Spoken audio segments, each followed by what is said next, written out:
starting with what do we actually want out of this whole process. I'm sure in some way, I hope that the goal is for your son to find success in college. Okay? To be successful in college. This has been a particularly interesting topic for me. I've started reading a lot more about college retention, persistence, kind of looking at numbers nationally about how many students are starting, traditional age students are starting four-year college, you know, how many students are finishing in 4 years, how many are finishing in 6 years. It's just become an interest of mine. I started reading a lot about it. And I'm kind of surprised that our national average for a 6-year college completion rate for traditional students starting at a traditional four-year college is about 52%. Isn't that crazy? Like, that's really low. I think I read that the United States has the lowest college completion rate. Again, people who start at the traditional age for the 4 to 6 years. Like, this is something that we really need to be talking about more, is how can we think about helping our sons be successful through the 4 years of college. Now, they will have left Xavier, but we always talk about how your son's a Xavier for life, okay? And we wanted to bring this into the presentation for 2 reasons. Just to give you some things to think about this year, how to really prepare him for this transition that's coming up. It's a transition that's coming up for him. It's also a transition coming up for you as a parent. It's also a transition coming up for the family, okay? And what's going to happen. Whether he stays at home for college and goes to college and lives at home, same, maybe a little different circumstances with the transition, but a transition nonetheless, okay? So just in my research, this great website, challengesuccess.org, all this research was put into this large paper. I didn't read all the research. The large paper was super helpful in summarizing all of it. But what these researchers found at Stanford was that engagement in college is more important than where you attend. And they look at, across a number of different research studies, that the selectivity of the college doesn't impact future outcomes of job satisfaction, life satisfaction, and even future earnings for most students.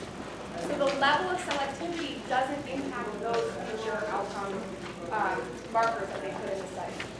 For a very small portion of students who are starting at college and coming from a very low income background, the degree of selectivity does impact future earnings. So that was the only group that showed a marked difference based on the selectivity of the college.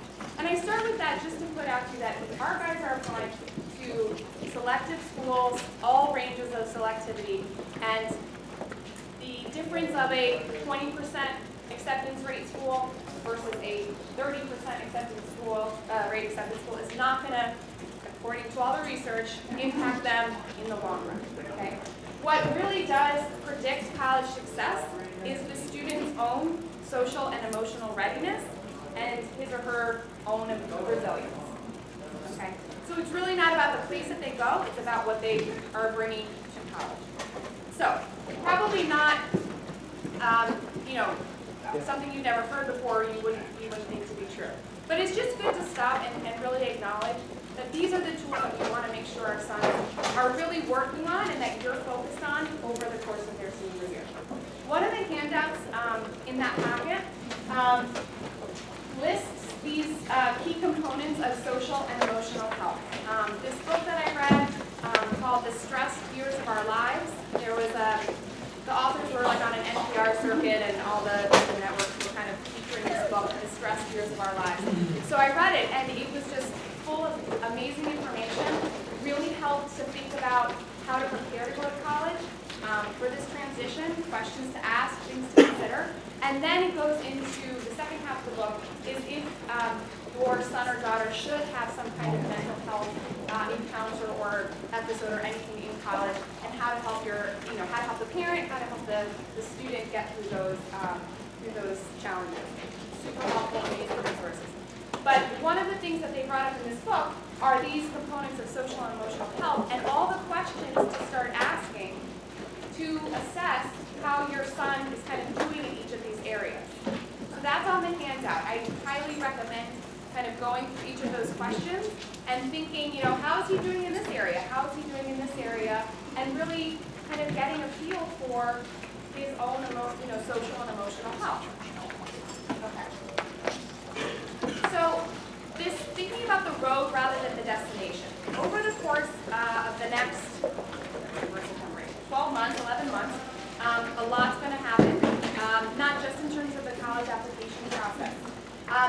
My experience, both my own experience when I was applying to college in my household, but then just working with families here at Xavier, is it seems like the college process seems to dominate the college discussion at home.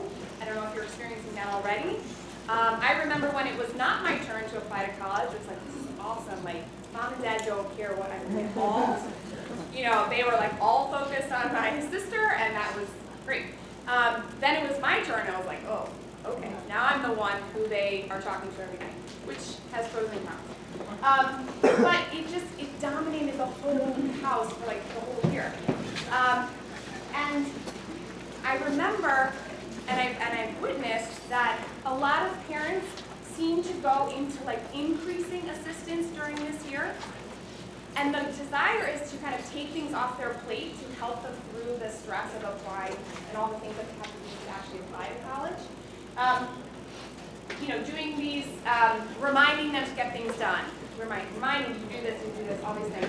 And then, okay, taking over other things that maybe he has to do, doing it for him, okay?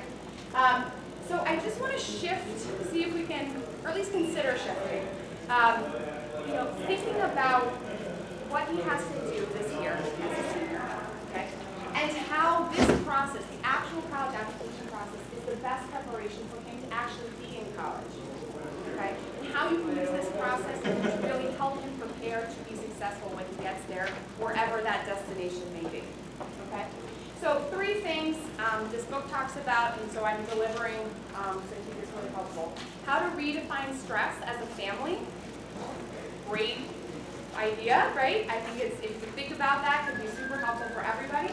How to promote autonomy for him, and then you assessing with him his own social and emotional strengths and some challenges, and you're doing that through conversation.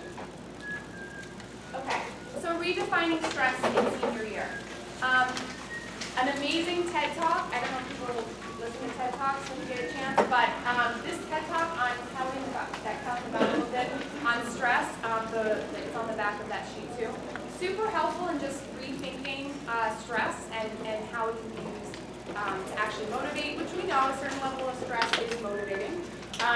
But she talks about how to anticipate it, how to experience it when it's present, and how it actually can help you kind of get done what you need to get done without going into panic mode. So that was really helpful, I thought. But really, how you think about stress, it's going to be there in college. So how they manage this process and deal with the stress of getting these things done for the actual application will actually help them once they're there on campus. Manage when it comes to finals and exams and the papers and everything. So just how you talk about the stress at home. If he says he's really stressed, you're saying you're really stressed, everybody's saying they're really stressed, to kind of sit down and decide how you want to use that word, how you're going to define it, what you do when you feel it. This is a crazy idea, but when you talk about colleges, talk about what he has to do or what he's doing as you take a walk outside, or as you're sitting, in your living room in front of the fireplace or something like that. Just changing the setting to kind of change the dynamics around the conversation regarding the college process. Notice how your urge might be to take things off his plate. Okay? That urge to take things off his plate is going to still be there when he's in college. And you're not going to be able to as much.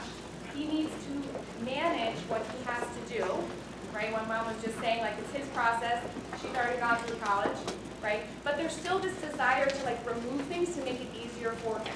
I'm not saying add things to make it harder for him, but like helping him kind of see what he has to do, and him doing it is what's going to prepare him to be successful in college, okay?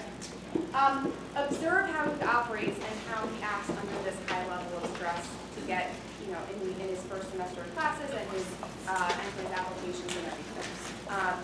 It's just really good to be aware of what he does, how he handles it, because those things are going to surface again, for good or for bad, when he's in college and you're not going to be seeing him as often.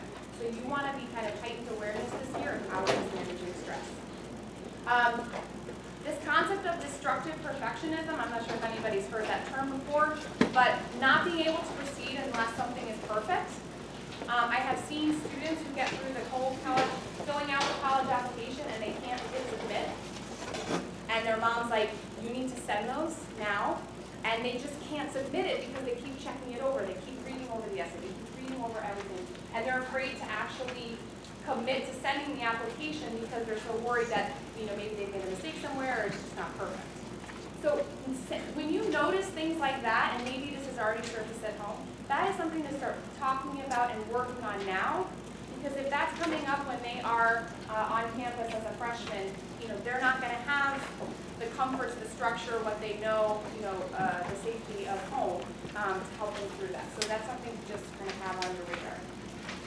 So in helping them kind of to prepare to launch, the book talks a lot about the autonomy and making sure that they are doing things this year, the senior year, to basically take care of themselves so that when they get to college, again, whether they're living at home or they're living on campus, that they're able to do these things on their own, okay? It doesn't mean I'm asking for people to raise their hands and how many people wake their sons up in the morning. Like, this is just for you to just think about for your son in your household. And maybe there are some areas where he's not doing this on his own.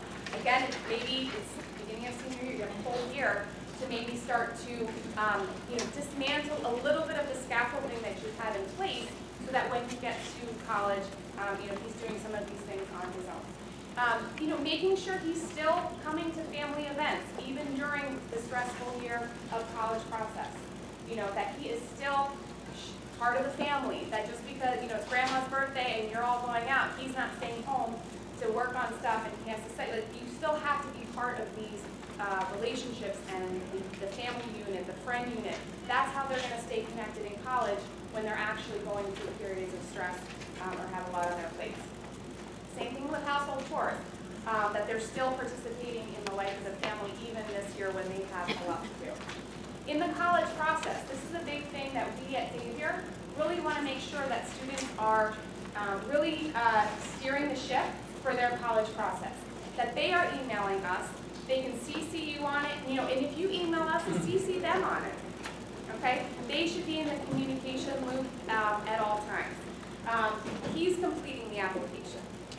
He is, asking you specifically for help in specific areas. That is so big because when they get to college and they need help, they want to have had practice with you to say, this is what I need help in, instead of you, offering to do things for them that they maybe haven't asked you specifically to help with. And lastly, the conversation. I highly recommend, this has been helpful, people have said that they've done this and it actually is helpful. Schedule 1 or 2 nights a week that you're talking about college, and that's it. Is it possible? Literally every morning on the train I hear different conversations with parents about their kids' college application process. Talk to your friends, that's fine, but with your son, think maybe 2 nights a week, because then he's not completely tuning you out, because he knows that it's 2 nights a week that are set, that he can expect, that he is expected to talk about what he's done, what he's thinking, what he's feeling about the college stuff, okay? And then you have your opportunity to ask questions, and then it's not every night of the week, okay? So that's this idea of constraining the amount of discussion to set times is a real relief for them. Hopefully it's a real relief for you and younger siblings who might be around too. In terms of back to the social emotional stuff, scheduling once a month, okay, go out to lunch, go out to dinner, some time to actually discuss some social and emotional readiness for college. So not where he's going to be, but what he's going to be doing at that college, okay? There are a whole bunch of questions on that handout too. You don't have to go through the handout and ask them every question, but the questions are there to prompt you about what kinds of things that you can be talking about now. Have those conversations, listen to help him imagine himself on campus, whichever campus. Help him imagine himself in challenging situations in freshman year. Help him imagine himself homesick when you're going to grandma's birthday and he's not there to go with you. You know, this idea of visualizing what's ahead can really help him start to think, okay, where, and help you assess, where is he going to find challenge, where is he going to find success, what kinds of things can we be talking about over the course of the year to really plant some seeds and help him be, have a smoother transition. This idea of don't compare and despair, staying in your own story, is a great thing to practice this year with the college process. Okay, the more you compare to other people's application process, the more he's going to get into the habit of looking at his accomplishments or what he's doing as compared to somebody else, which never ends up feeling great in the end, right? Because there's always somebody who's going to be doing something better than you are, right? So helping him, and even just saying that line, stay in your story, stay in your own story. We're going to stay in our house. This is our process, your process. You know, what cousin is doing, what friend is doing, that's all great, that's their process. And practicing that now, one of the big things in college is you start to see other people seeming like they have a million friends, and you feel like you don't have any, you know, and then you start to think something's wrong with you because you're not adjusting like everybody else seems to do. That comparison mode, it starts now. They start, I mean, it probably already started, but the college process seems to get them very revved up with comparisons. And when they get to campus, they've been comparing themselves in this process, and then they get there, and the comparisons just continue. So really helping them like understand that that's not generally a healthy kind of way to go through a process. Okay? And then asking him questions to think about his future and imagine himself on that campus, and what would you do? And you know, which of these study abroads look cool to you? And what would you do? And what, you know, starting to just have fun with those future questions gets him in a future-focused mindset. And that future-focused mindset, when he gets to campus, is going to help propel him from first semester to second semester. And so even through this college process, yes, there is a past focus because we're sending in transcripts, but not harping on freshman year and what he got, okay? But really focusing on the opportunities he's going to have in college, where he can see himself, what looks interesting and exciting.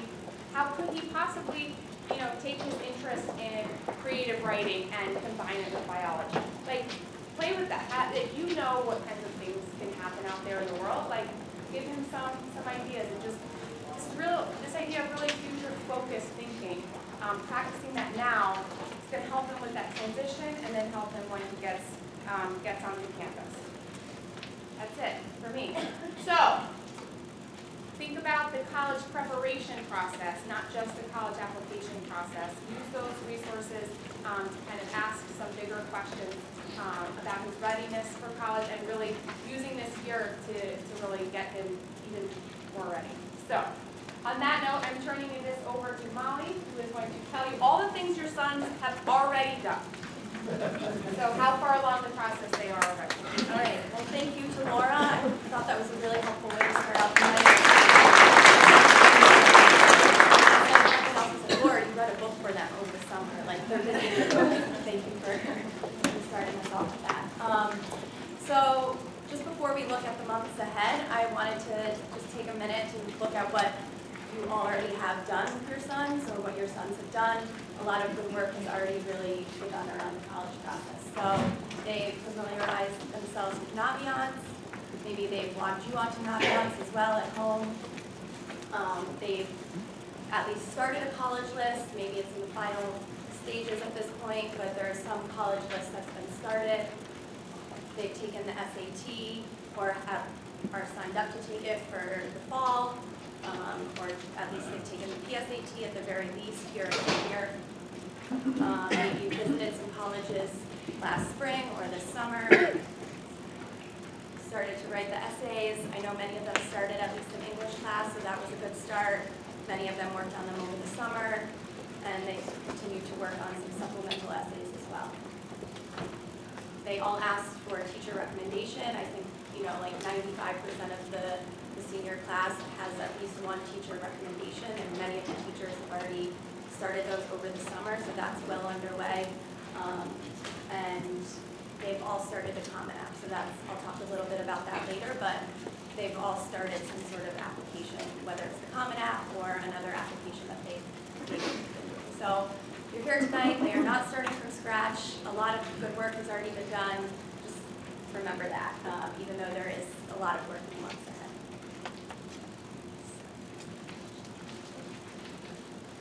All right, so we also want to remind you that there is a lot of time here at Xavier and help here at Xavier to help you with the college process. So this isn't something that we're just saying, go home, do it, good luck. We're here to help, and there is time set aside in your son's school day to also achieve things on the college process. So that starts with group guidance. That's what we call it here. It's, they meet in small groups once a cycle with a college counselor, and that is protected time where they are in a classroom with a computer working on college applications, and the teacher in that room is their college counselor. And the groups are very small, like 10 students on average, and that's time, it's not a study hall, they're not supposed to be doing anything else. It's protected time in the schedule to work on the college process. And they're also meeting us for individual appointments. So either those are appointments that they've scheduled with us, or we pulled up their schedules and found time in the day where they'd be free to meet with us. So that happens throughout the fall, where they're meeting one-on-one with their college counselors. Another important thing is that we've set aside sort of like these application workshops where we're all in, 4 of us, 4 college counselors, we're all in a room. And that's because we realize that maybe students are at different points, but at the very least, these workshops that vary throughout the fall are a time where they can sit and, again, work on the applications. And we also want to highlight that this will be a time where they can work on their essays too. So I know that a lot of parents are maybe concerned that there's a lot of writing that goes into the process, and they haven't seen it, what's going on. So the college essay is a focus of these workshops as well, and there will be time where they can work with a counselor on the college essay during these workshops. So we've been letting students know about these. They are on the calendar. We've tried to make adjustments for students who play sports after school, so we do have a morning session. And then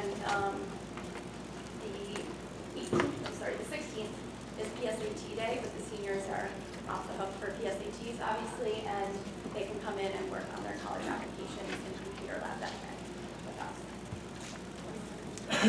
And then another important thing, and that if you have that yellow sheet, that's referring to the college admissions rep visits. So those are about 65 college admissions officers who are actually coming here to Xavier throughout September, October, and November. And we try to schedule those during community period, so when all students are typically free, and they can meet with the college admissions officer. So many of you may feel like you ran out of time and couldn't visit all of the college campuses that you wanted to. This is a great opportunity because now many of the colleges are coming here, and they're sort of like smaller, intimate info sessions, and many of them open up time for students to ask questions. It's a really good thing about these, and why we hope that you will encourage your sons to attend these, is that the people who are meeting with your sons are the ones who will actually be reading their application. So it's always a great opportunity to put a face to a name, and all of the Xavier students make a great impression in those small meetings. So please encourage them to sign up and attend those. And Ms. Cassidy updates those throughout the year, so it's possible, or throughout the fall, so it's possible that even more will be added to. And where you can see the full, most up-to-date list is on Naviance, and your sons have been shown where to find those and where to sign up. Also, another important thing is that parents are always welcome to call us and schedule meetings with us as well. So if after tonight you feel like you need more information, maybe you saw that list that I showed before and you're like, oh, we haven't done any of that, you feel behind, that would be a good opportunity to just meet with us in a one-on-one meeting.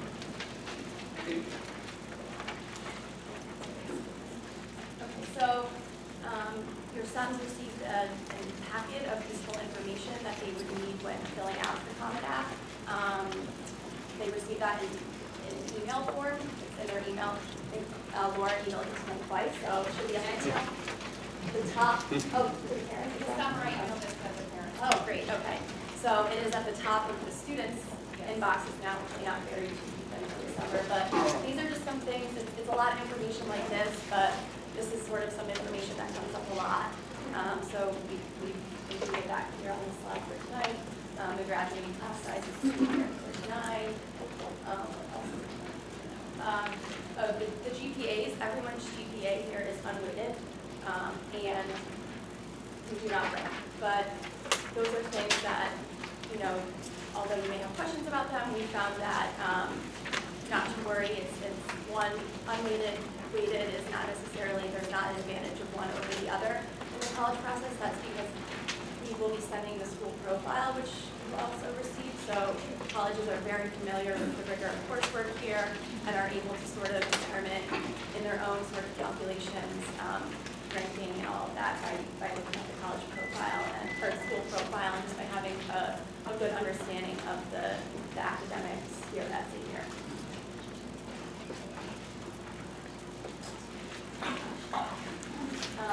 Okay, so I like to think of the college process in sort of like a driving your car metaphor.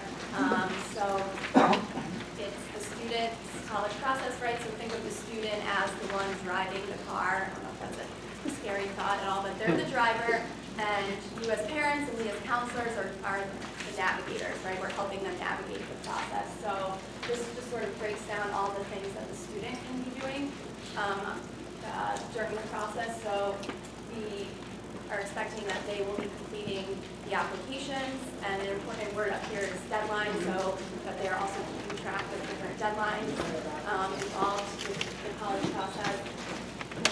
There are a lot of applications that we put up here. You don't necessarily need to know which each one is at this point, but everyone here will be doing the Common App with their son. Some families may also do like a FAST app. That's a college-specific application that they may have received by email. CUNY and SUNY is also another popular application that many families will be doing.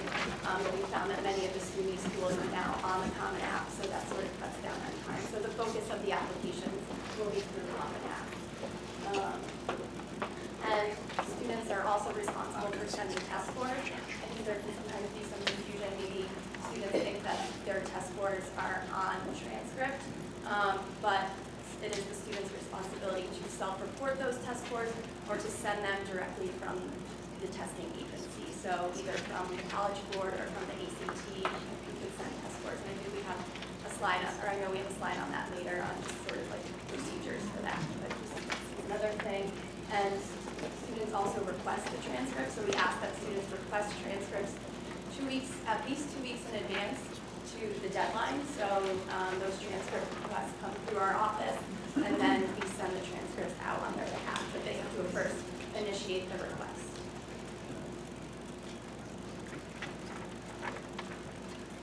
And here are some things that the counselor is responsible for. So like I said, we will send the transcripts out. As long as they've requested it, we know that they've completed the applications, and you would like the transcript to be sent to the schools. A note about the transcripts, and Xavier does operate on the semester system, so it can get a little to refresh or to go over that. So from October through January, which is when applications will be sent out, we will send a 6-semester transcript. That means it will have, as long as your son was no transfer, but it will have 6 semesters of their work. So freshman through junior year grades will be included on the transcript, as well as their senior year classes. But from October through January, there will be no senior year grades on the transcript. There are no official grades yet at this point. So we will just be sending out a transcript for 6 semesters on it. Then it will have fewer semesters, so it will have either just sophomore and junior, but we'll also send their freshman year or sophomore year transcripts with that. But it won't be on Xavier's transcript, but we will have that. An important thing to think about? Yes.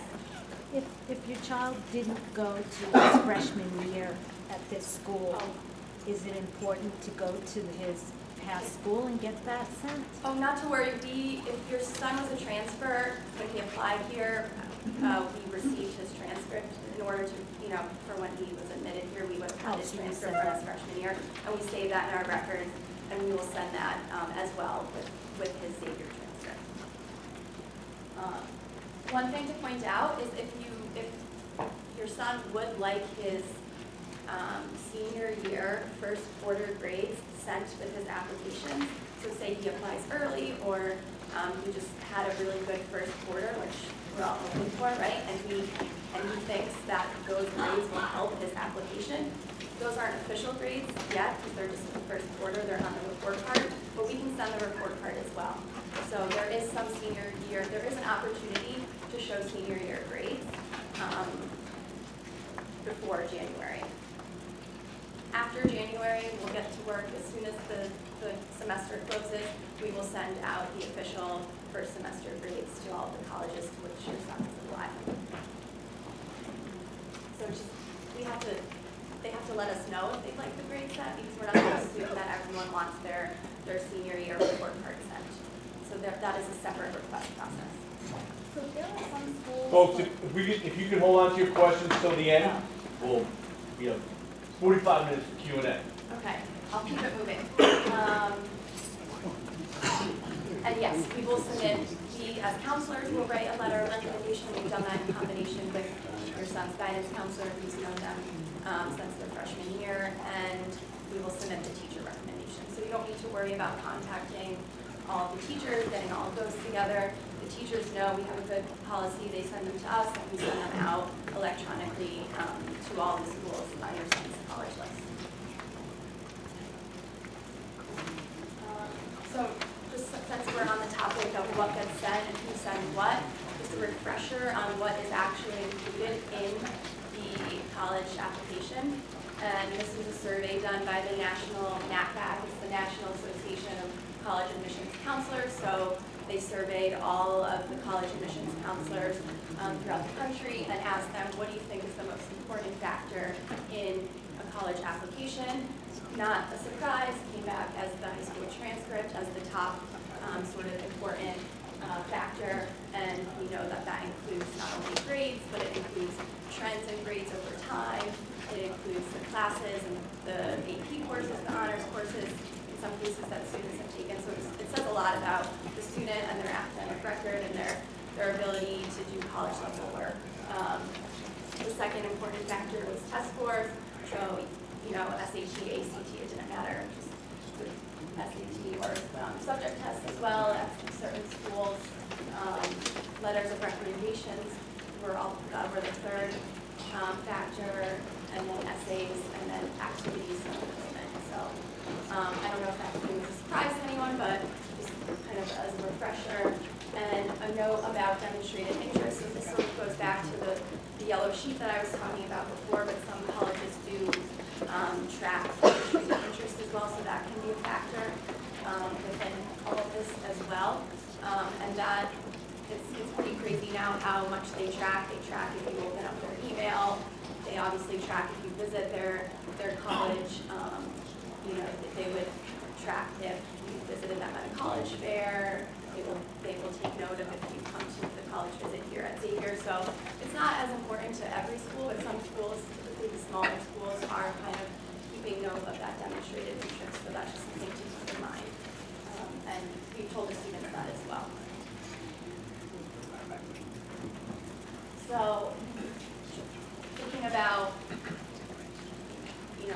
where are we going to send all this stuff, right? We need a college list.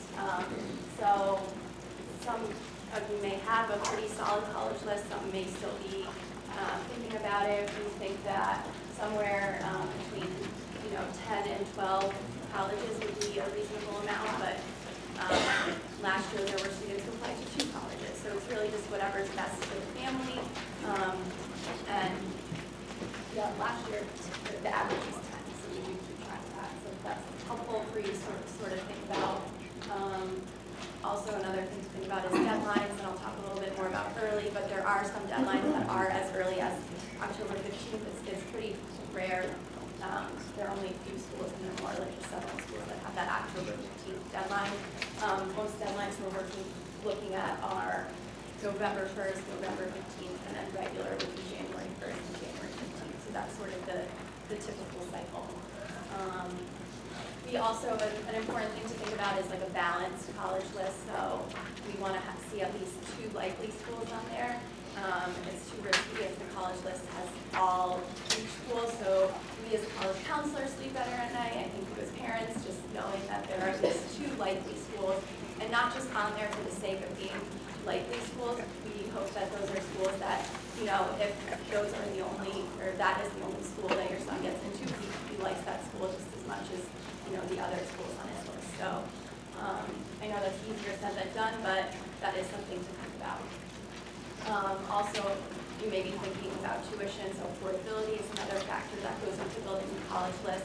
So we recommend having a SUNY school or a CUNY school on there if affordability is something that you're thinking about in the college process. Is everyone using Naviance to sort of help them build the college list? That's the tool we recommend over sort of just blindly Googling or using College Board. The reason is Naviance is historical data from Xavier students. We found that it's the most accurate sort of indicator of admissions.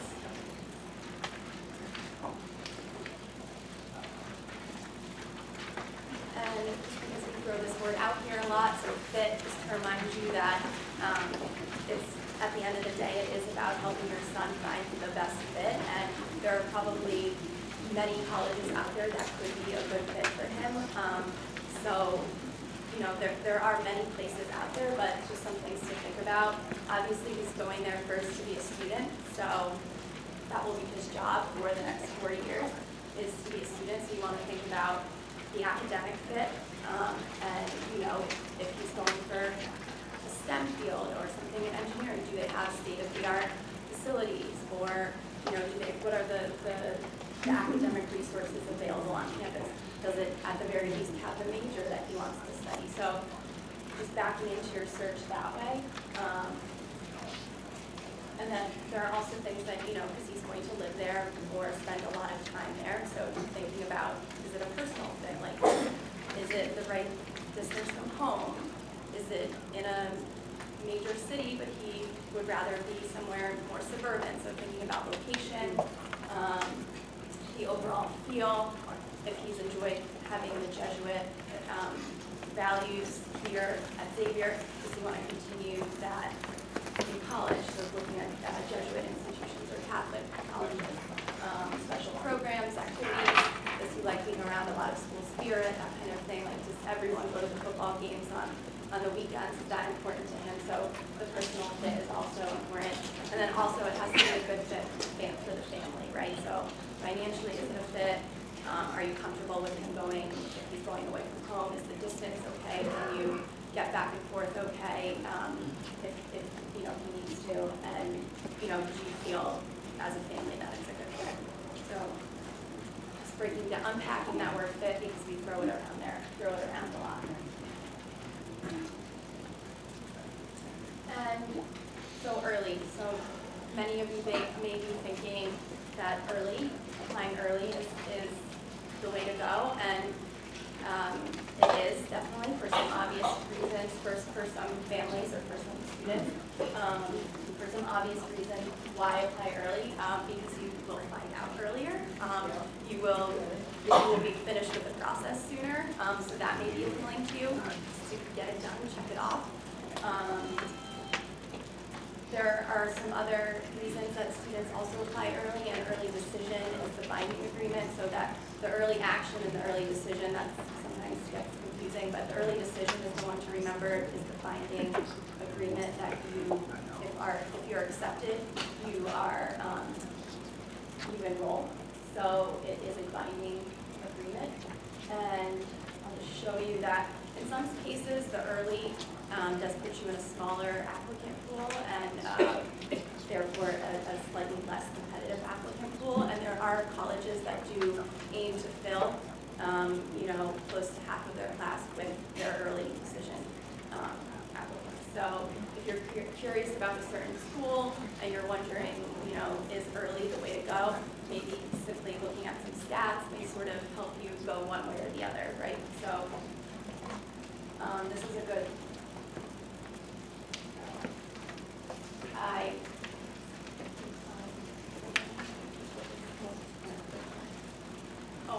Okay, so the best way to do this is to Google early decision versus early action statistics. It pops right up as a PDF. I can actually send, I'll post it on the website, on the Xavier website, but it shows the percentage of students who are accepted early decision versus the percentage that were accepted regular. And for certain schools, you can see that it is a much higher acceptance rate, and maybe you feel that if your son is on the bubble, that putting him in that smaller, less competitive applicant pool would be beneficial. And let's see, so I think I said enough about early. One thing to think about is obviously a family decision because for financial reasons, right? So you may not get the offer of financial aid in time to decide. So typically if you do apply early decision and you apply for financial aid, colleges will give you an offer of financial aid at that time, but it's their final offer, right? So if it's not affordable and you put all of your eggs in that one basket, that may be something to consider. So for a family that wants to shop around and is considering what's going to be affordable, where is my son going to get the most money, early decision may not be the best route because you're limiting your options. And also for that student who maybe didn't finish junior year on the strongest footing, right? So maybe they need that one more semester from senior year in their application, then I wouldn't go early because they'll be in committee, they'll be making their decisions before those senior year grades are available. Oh, and of course, essays and supplements have to be ready to go by that November 1st deadline, so we're down to the wire.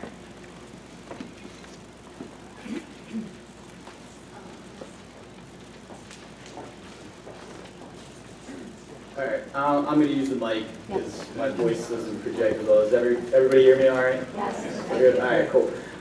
So my name is Judy Buckley, as Molly said before, and I'm going to talk about some of the logistics of the college process, what your son should be doing, what we will be doing, and how to go about doing that.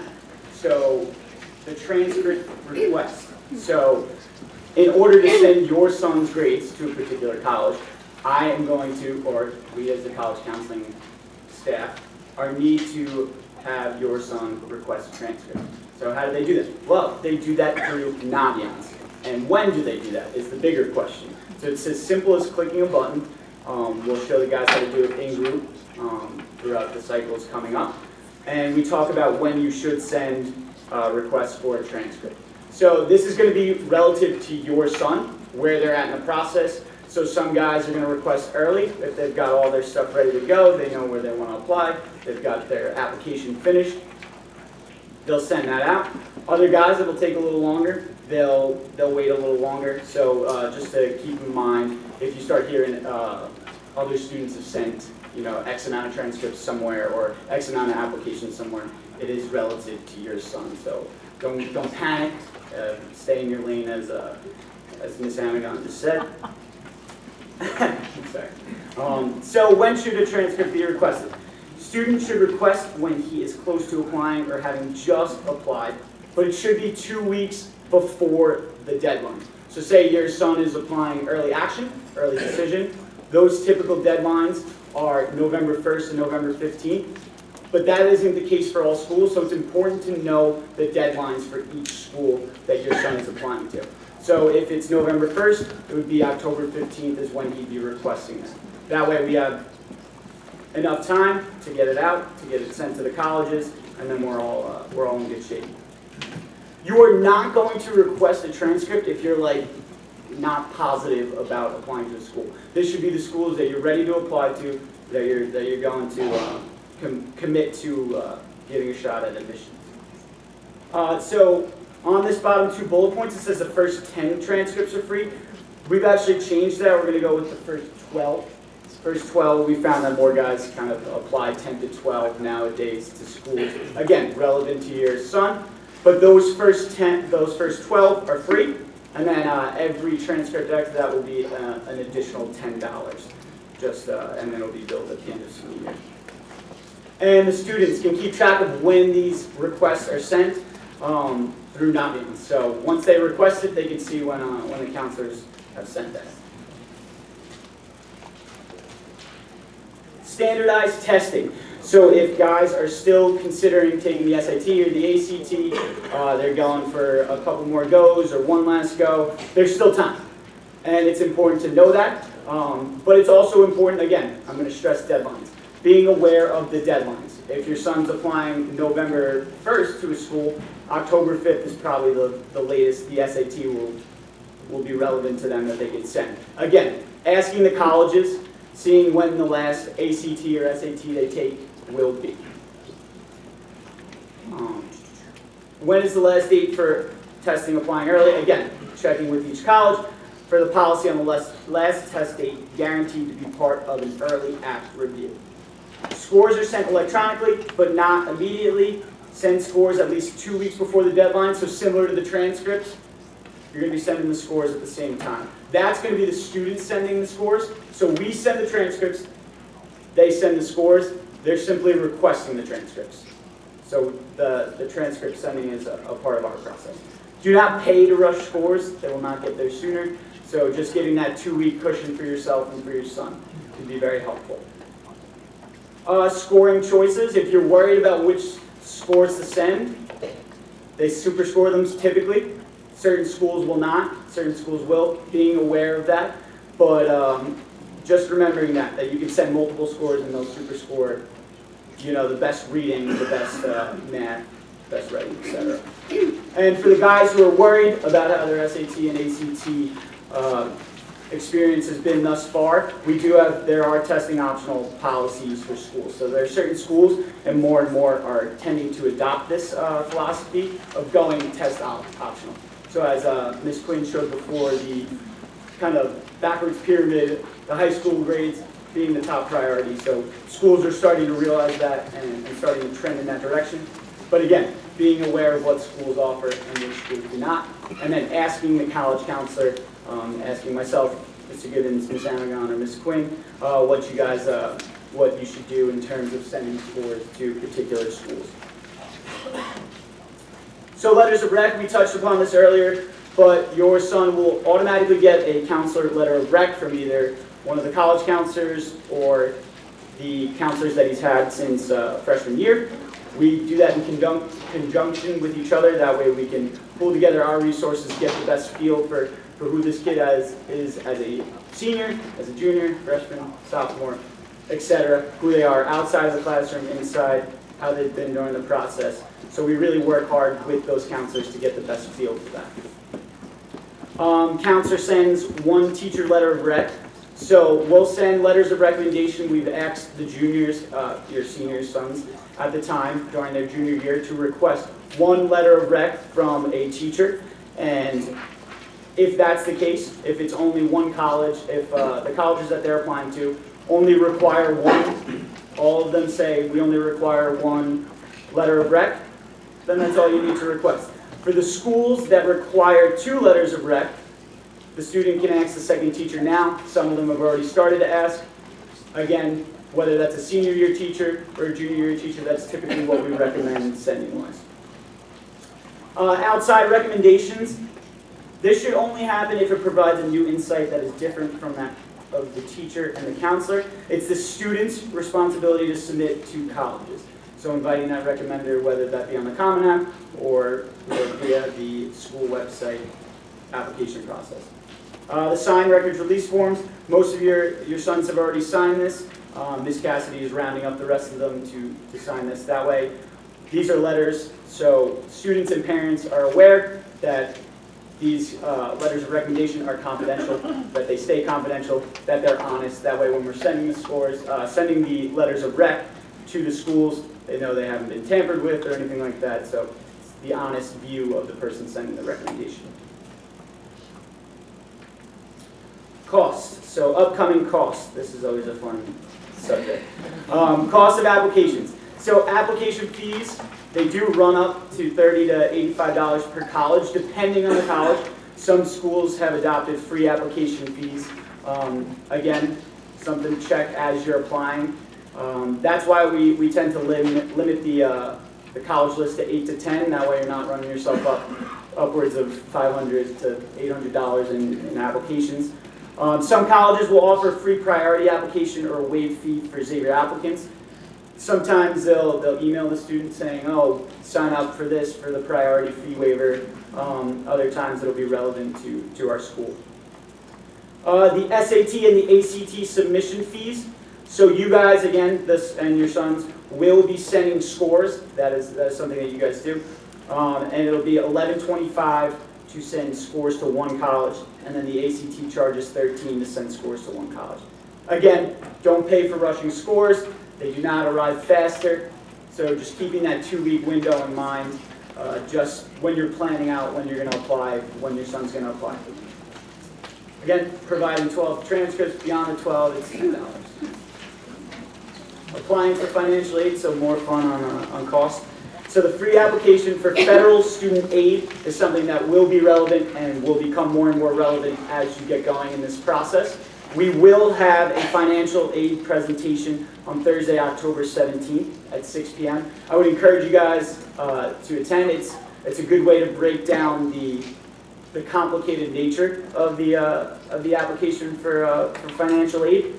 So this becomes available October 1st, and it's your prior year financial information. So 2017 for seniors entering college in fall of 2019, so it would be 2018 for your sons. The tools for the FAFSA can be found on FAFSA.gov or www.nacacnet.org. Just breaking it down if you want to take a look at that, if you want to read into that more. The CSS profile. A lot of private schools will require the CSS profile, and it's a deeper dive into finances and financial aid, but it's to make sure that your son can get the aid that is needed and that's provided.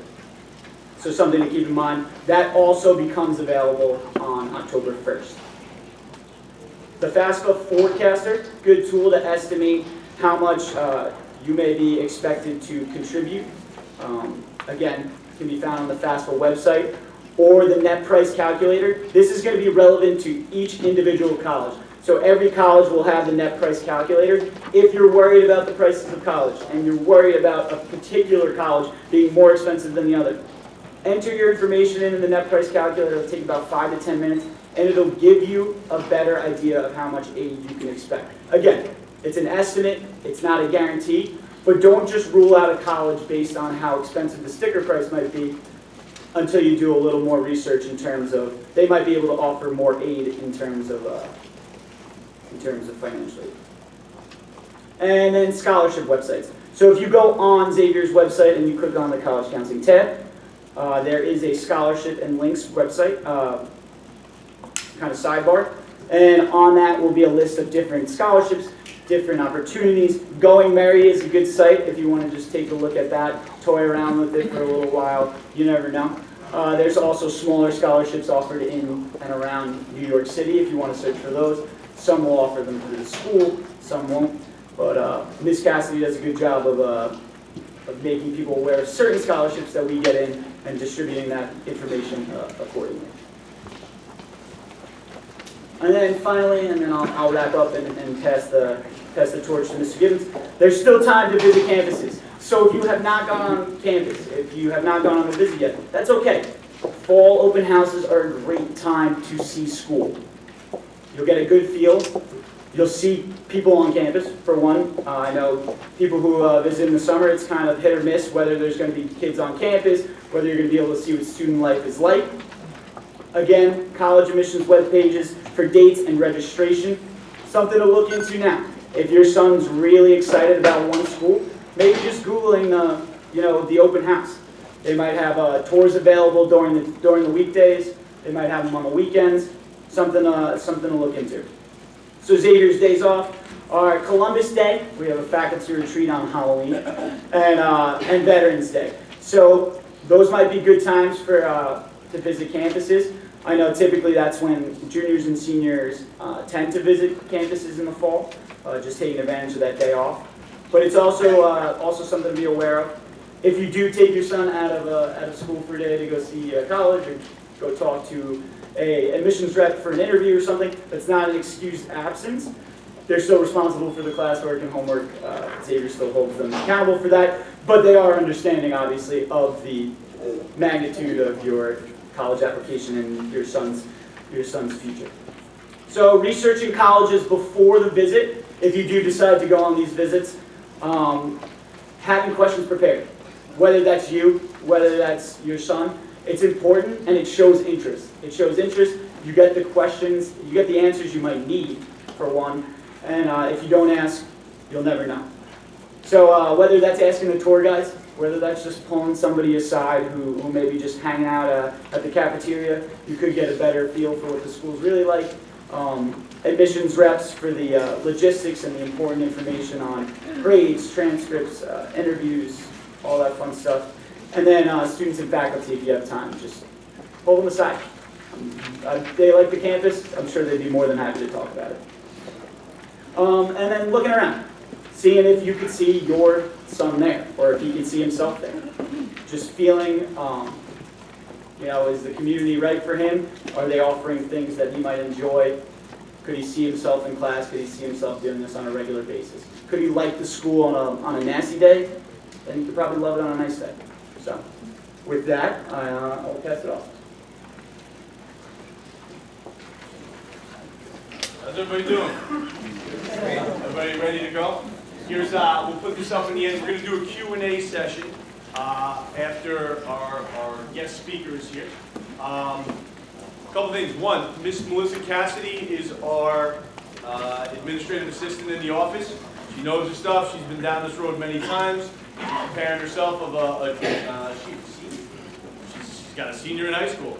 That's insane to me, but I've known this girl since birth. But she's in the same boat with you, so if you need an ear, sympathetic ear of fan in the same situation, she's that for you, but she's also great with everything. So if you have a question and you can't get us easily on the phone, feel free to send us an email and we'll put that back up at the end.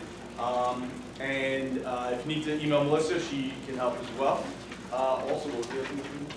Emails, yes. So if you're not getting emails from the college counselors, or one parent is and one parent isn't, we send all our email communications through Naviance. And if you're not getting that email, it's because your son did not put your email into Naviance. All right, so I'm not trying to get him in any kind of trouble, but very easy to do. He can log on to Naviance anytime, update his profile with your personal information, your cell phone, and your email address. Sound good? All right. Everyone deep breath. It's time for the talking heads to stop. We asked Mr. Marty Cottingham, parent of a Xavier graduate from the class of 2019, to come in and speak with you, to share his experience of where he was when, at this point last year when he was sitting in the same seats as you are. Mr. Cottingham and I and his son had an interesting ride through the college process, and I think in the end it turned out all right. He's going to share some very valuable tidbits of wisdom and knowledge. Great guy, really happy that he's here, so please welcome Marty. Thank you, Mr. Gibbons, appreciate it. By no means am I an expert, but over the past couple of months, we've had a lot of interaction, so I guess if they thought it was good, if the team thought it was a good idea that I share some of these lessons learned, and I'm happy to be here. So just bear with me. Here's some advice as a parent, if I may. This obviously is a stressful time. While it's extremely important that you guide this college process, it can't be the focus of every conversation. Once the applications are submitted, you and your son need to enjoy his final year at Xavier. We made this mistake. If I can elaborate a little further, we found ourselves at home, my wife and I, long day at work. We all have our challenges in the business and work front, and got so caught up in the process and what are we doing right, what are we doing wrong, that we had a conversation, hey, you know what, we need to take a step back. This is senior year, he needs to enjoy senior year. We don't need every conversation, every interaction should not be, what did you do, where are we, where, so, you know, let's talk about the Mets. Let's go to a Met game, let's, you know, so kind of get a grip of yourself every now and then. We made this mistake at different times, you know, just something we wanted to share, that every interaction during senior year, or at least during this process, cannot and should not be about where you are with the essay and such. You know, the reality is, my son, you know, his attitude was, hey, you know what, I got this, I have control of the essays. His essay situation was quite significant. He applied for the Navy ROTC scholarship, which he received, and his choice also was the Naval Academy. So initially, so he probably had 20 essays, so we spent a lot of time talking about it. There's not too many times where I put my foot down in the house. That was the time where he would say, hey, you know what, I got this, I have this covered. No, you don't. Maybe your son does, maybe your son is terrific, congratulations, but that was not my house. But it was healthy, constructive conversations. You know, it was an opportunity to reflect on the great things that were done here at Xavier for all of our boys. But it was very helpful, and I think maybe a year now, I hope he would admit that it was productive. At the end of the day, he's got to own it. He's got to put the work into it. But we would critique the document. We'd have conversations, and I think it saved a lot of time, and I think it really helped him. So that's something I think is very important. Common App I touched on. In addition to the Common App essay, some schools require supplemental writings. Your son should review the individual requirements for each school now, so that he's not surprised the night before the deadline when he needs to write another essay. Even if the school suggests a supplemental writing, encourage him to submit it, encourage him to take that extra step, because it's an opportunity to get in front of them, which I think really helped my son Brendan. As you finish the college tours, you and your son should take pictures and write notes immediately. The details of the tours and the campuses fade quickly. While on the tour, get the name of the regional admissions officer. I remember talking to a friend of mine in our neighborhood in Brooklyn, and the family was talking about, oh, we visited 26 schools. I was like, wow, I think you're a little crazy. But 26 schools, and I finally said to my friend, where does your son want to go to school? So I could barely deal with 10 schools. To me, I love them all. They all look great. I mean, these kids are going to great schools, so I might as well just stayed in a car. I was better off. But don't complicate this any further than it needs to be. It's already a crazy process. It's hard enough. It's stressful enough. I can't imagine going to that many schools. I think 10 is a great number, so that's great advice. And I think the other thing, really, really important, you need to fall in love with 2 or 3 schools. Not just your son, everybody. We got caught up early on with one school. In the end, everything worked out much better for him, but we got so focused and so crazy over one school. The reality is when that door closes, many doors open. And that's a reality. The term demonstrated interest, all of that was new to me, new to my wife and I, but it's real. Some schools keep track of visits, calls, and emails. Make a friend at the admissions office. I can tell you, every time we visited a school, or more than once, we learned something. We met people you could talk to, learn the ins and outs. It was extremely, extremely helpful. I like to say in life and business, you got to show up. I received a master's degree from NYU, I think, because I showed up to every class. But show up to the school. And you know what, they can go there on their own if it's nearby, they can go with friends. All of us would be happy to take our kids to any school they show interest in. Just do that and make some friends. You'd be surprised. The opportunity to meet someone and follow up, or someone can look into the application, opportunities are there. This was very helpful to us. Encourage your son to apply using non-binding early action. He could not do early decision because his focus was on the service academies. But with the non-binding early action was very helpful because it allowed us to kind of plan a little more, get a significant application out of the way. It didn't cost you any more or time or effort. You're going to be doing it anyway, so get that out of the way. If your son is deferred and pushed off to regular decision, he should politely call the admissions office and ask if there is anything he could do to increase his chances. Don't give up. We applied for non-binding early action to Villanova. We got a deferment. I basically gave up on Villanova. Then they came back to us, he's on the wait list, and then, next thing you know, he gets accepted. So it's like you never know how this stuff plays out. You got to stay in the game. Don't give up. That's the advice I can leave with that. If an interview, one mistake we made, one of the schools he was looking at was Holy Cross. Probably was a reach school for him at that time. We never did the interview, the local interview, or the interview on campus. Mistake. While it wasn't his primary focus at that time, but that was another missed opportunity. Again, show up. Some of the schools require interviews, and by you showing up for those interviews on campus, they obviously take note of that. After the responses arrive and before the decision is made, you and your son should attend the Acceptance Students Day. I thought that extremely valuable. For me, I would love to go to all the Acceptance Students Day. There were great days out, beautiful campus, free lunch. It was great. But what was important was it was not as much, not just to say, hey, this is what I want to do, this is what I love. I really, this ain't the school for me, whether it's school spirit or whatever it may be. Get them and kick them out of the bed. We're going to accepted students. I know you may not want to go there, but you know what? We're going. So I think this is the other thing that's important.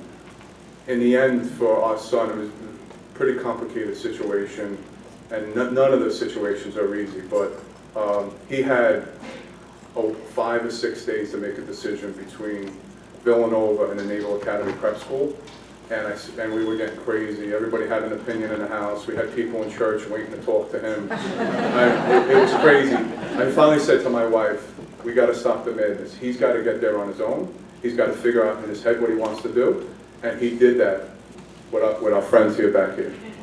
Talk to them. Your sons need to make friends with these wonderful people back here. They have a tremendous amount of experience. They know all of these schools. And my son would go to school. I remember it was the Monday after Easter, and he had a week to really 5, 6 days to figure it out. And then he came back to me and said, Dad, I'm going to Villanova. I said, called up my wife, we're going to Villanova. And that was it, because they have to get there on their own. They have to figure it out. We can navigate, they are driving, but just reach out. These resources are here in the school. Many schools don't have these wonderful resources, so you should definitely take advantage of them. Those are the big items that I have. A lot of stuff was covered from the ACT, SAT perspective. Early and often, I know many of the boys are already through this, but also you got to kind of try and find that balance. I remember saying in the house, talking to my wife, it'd be great if he could take the ACT again. Well, you know what? He was fried. He was like, enough already. I did this 3 times, and then you know what? You got to back off. We had a tutor help him with his ACT, and I think a lot of people do that. The school has tremendous resources. They have to take advantage of this. So those are my major points. I hope some of them were helpful. Naviance was a huge help. I mean, to see that scattergram, you really kind of have a good idea where you're at with that. I thought that was great. I think the other thing too is you just got to stay positive. You got to stay positive. You got to be constructive. That was very helpful to us. That was really it. Sure, is that right? So question, what was Brendan's biggest challenge during this time? What did he struggle with the most? I would the essays were absolutely, he's not a big writer, so that's another reason why we were like, you know what, we're all in this together. You gotta do the work, but we need to have a conversation about this. He had to write close to 20 essays, between the congressional stuff and the Navy ROTC. and let's have a... That's on the high end, by the way. Yeah, and I want to take a step back. Several of them, he just was able to, modify them to a certain extent. But you still had to have a conversation, and there was no way I was going to let him submit an essay without one of us looking at it. The reality is, in my business, and I think in most people's business, someone should be checking your work anyway before it goes out. And these guys are 17 years old, 18 years old. If you think they have it, that's great, but I haven't seen that. I posed that question intentionally, knowing, having an idea where we're going. They don't like to let you see their essays. They don't. They just don't. And that's normal in terms of the interaction between you and them. If they're willing to show it to you, that's a gift. If they're not, send them to us. Someone has to look at that. They are pretty good writers overall. Your first draft is never your best. It just isn't. We can help guide it. He can help restructure, shape, grammar, but, yeah. I was just going to say, there might be a reason why they don't want to share the essay with you, if they're afraid of what you're going to say when you read it, right? So that's why they don't want to share it with you. They're afraid of what you're going to say, because you're going to tell them it's not good, or they have to work on it some more, or, that's what they're thinking you're going to say. So if they share it with you, okay, this is what it's the classic, like, start with what you like. Start with what you hear in the essay from them. And if it's a topic that they want to write about, let them write about it. I have had many conversations with students of, my mom doesn't want me to write about this. Okay, well, why do you want to write about it? I want to write about it because it's important to me. Then you should write about it. Now, maybe we have to talk about how, okay? But if mom or dad is telling you not to write about something that you want to write about, then maybe you should need to present it to mom and dad differently. But it really has to be something organic within them that they feel is meaningful. Then we'll talk about how to craft it. So my other question is, what was the best part? What was the best part of the process? And in the end, what do you know about yourself and your son that maybe you didn't? The best part was when it was over.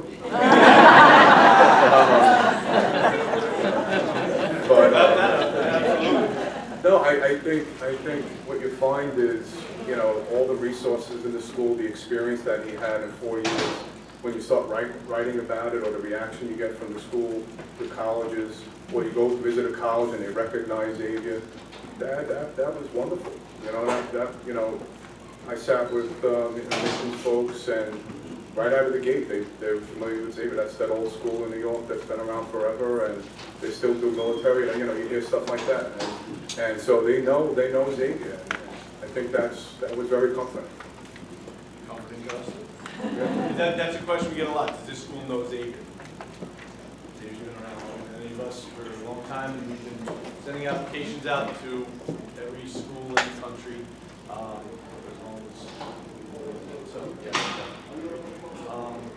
One last bit of advice that you can share with the parents at this point,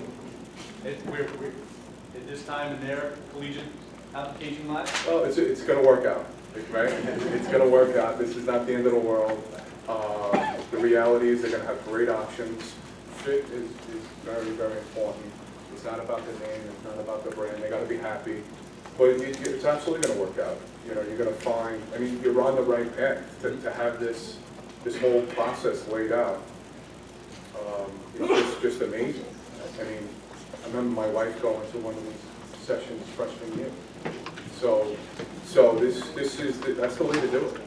That's the way to do it. So. Trust the system. Trust the system. Trust the plan. Yes. Marty.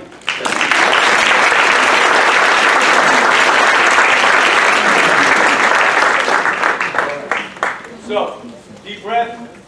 We're all going to be all right in the end. Hopefully that's one of the takeaways you have from tonight. And now you have the opportunity to ask us whatever question you want. Are we ready? All right, we're ready. General tips about how to approach that. So general tips about the interview process and interview. We actually have a number of schools coming to campus that will interview your son. Some of them will be 10 to 15 minutes, some could be a whole period, depends on the school and how much your son has to say.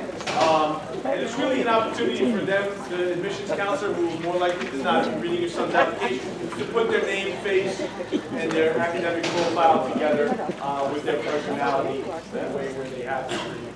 I've met with guys before knowing that they had an interview coming up and we'll kind of practice. I'll ask them some questions. If you just Google interview questions, I actually have some, I'll put them up on the website. I'll just kind of ask them some questions and just to practice, yeah. Yeah, exactly. And you can do that too. I'll put some questions up on the website that I remember asking back in admissions days. And then you can just sit down or even grab a neighbor, grab somebody, something that's not the parent, and just have them practice there, or have them email us and practice.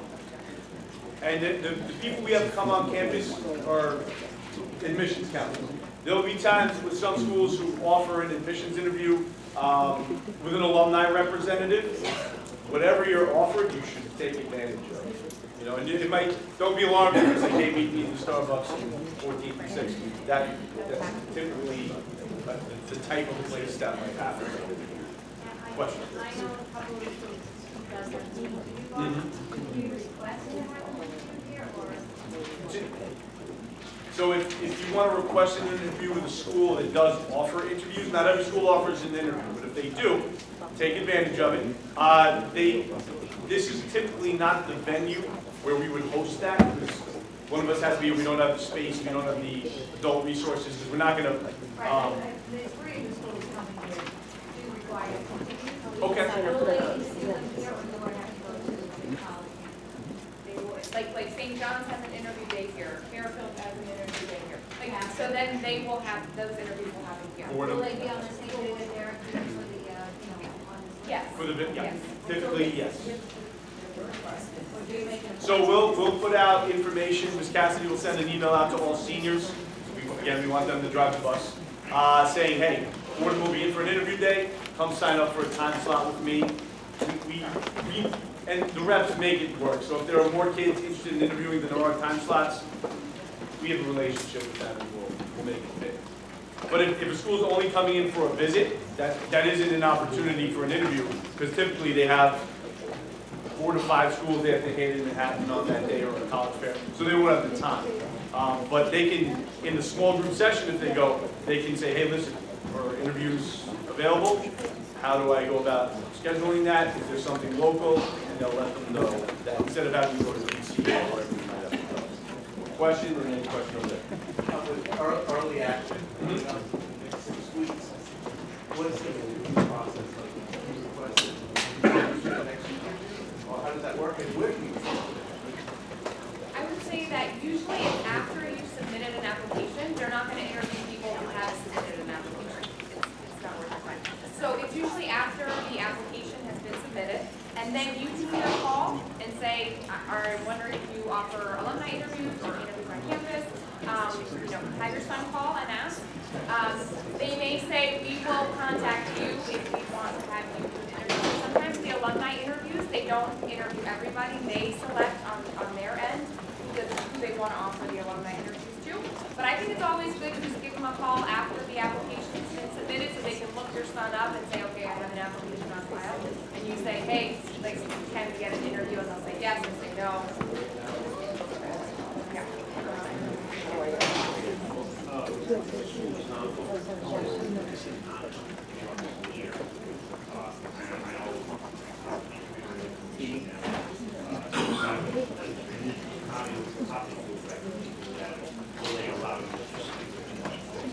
Yeah. Yeah. Sure. Yeah, a lot of times, even every time you call and you give your name, they're putting in that there was a call. If you get the name of the admissions rep, who is our admissions rep, a lot of times those names are on Naviance, but they can sometimes switch, so it's always good to just call the admissions office, get that person's email. So emailing them, sometimes we'll set up, like a FaceTime interview if they're able to do that. Reaching out with specific questions, they can check that too.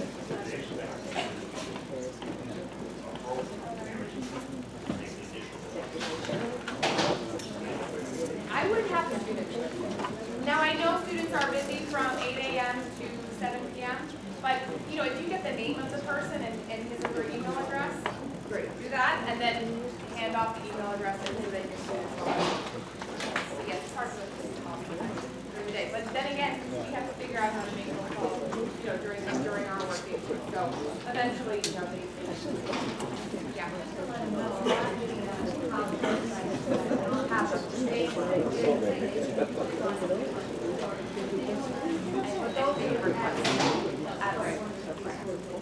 A lot of them are doing virtual things now.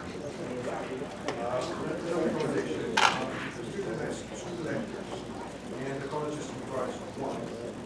Do you pick which one to send, or? That's a good question. Usually, if a student has a college, again, just to review, if a student has a college that requires 2 teacher letters of recommendation, so not 2 total, but 2 teacher ones, and they would find that out either on the school's website or on Common App if 2 teacher letters are required. But if a school only requires 1 and they have 2, then that's a conversation with us of which one we're sending.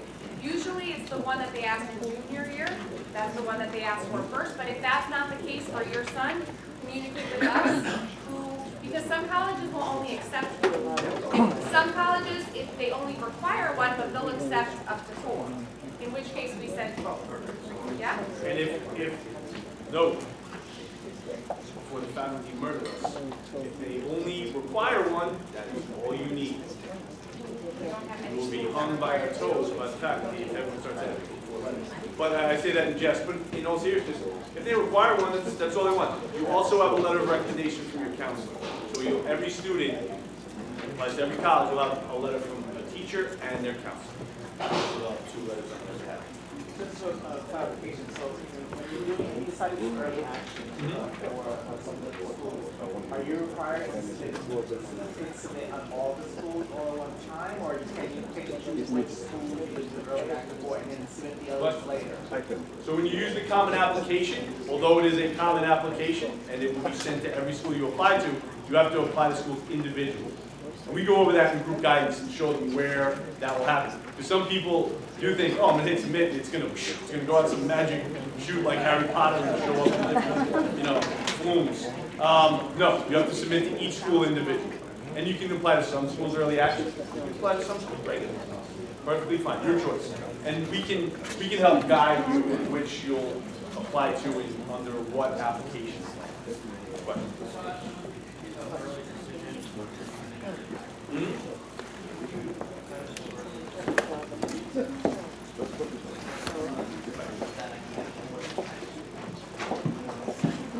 So the way I phrase it, and tell me if it's read differently.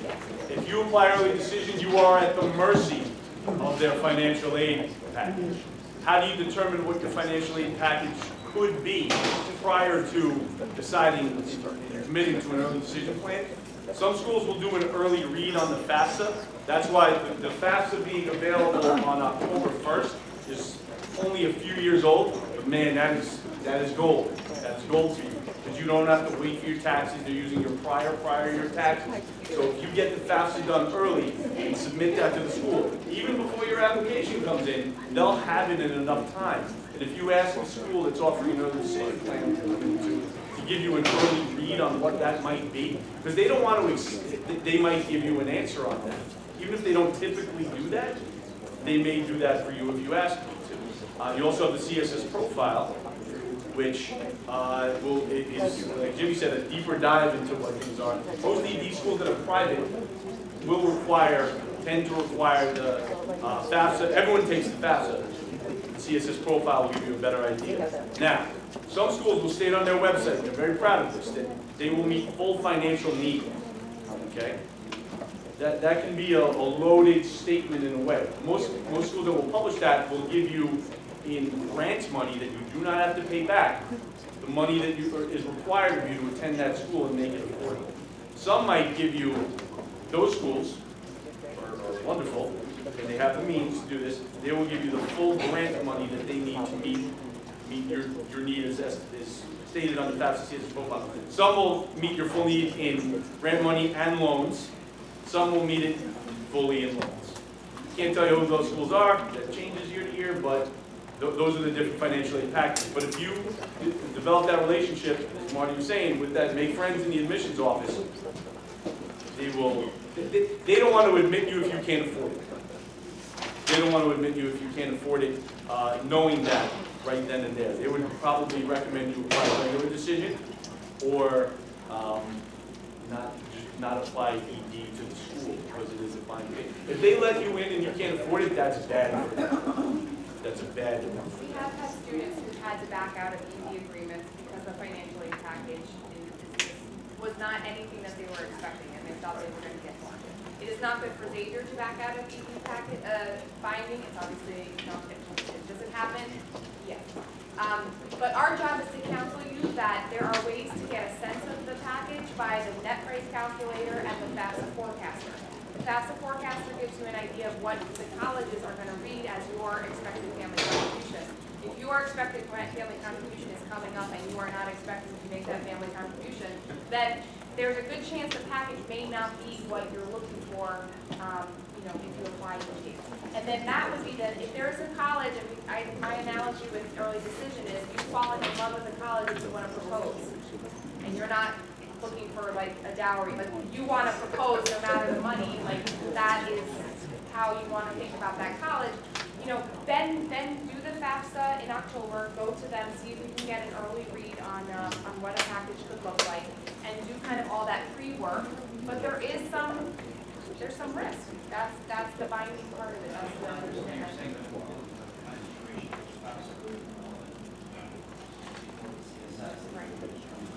So right, or the CSS. Have them do the CSS October 1st, and then have them take a look at it. See if they'll take a look at it at the place where you can sort of. That's what the net price calculator is using some of the calculations of what the CSS profile. Like on the net price calculator, they ask some of the questions that are on CSS. The FAFSA forecaster is just FAFSA. But the net price calculator is involving some of the questions that are asked on CSS. Not at the level of complexity that the CSS profile is going to ask you. It's not giving you an exact amount, it's an estimate. Giving you a ballpark. But I would talk to the school. So let's see if we can move on. Yeah. Wait, I think you have. Do we let our guys talk to financial aid people, or are we supposed to? That is a good lesson for them. I remember being on the phone with a financial aid person, my dad telling me everything to say, and I would say it, and be like, is that right, is that right? But man, did I learn. Like, that is a way to understand your loans and everything if you get on the phone with them. If they are going to meet these financial aid people, have them with you, have them hear it. Maybe they're not initiating the conversation, but they should be listening. Because when they get to campus, they're going to be doing the loans. Every year you have to file the FAFSA again to get that every year. Just like here, you do it every year. So having them go through the process with you, maybe they're not making the initial phone call, but they should be part of it. So it's okay for us to call. I don't want to. All right, I'll let you make that phone call. Everything else they do.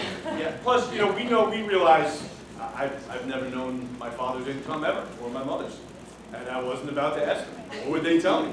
So they don't have a great idea of the finances, as we all do.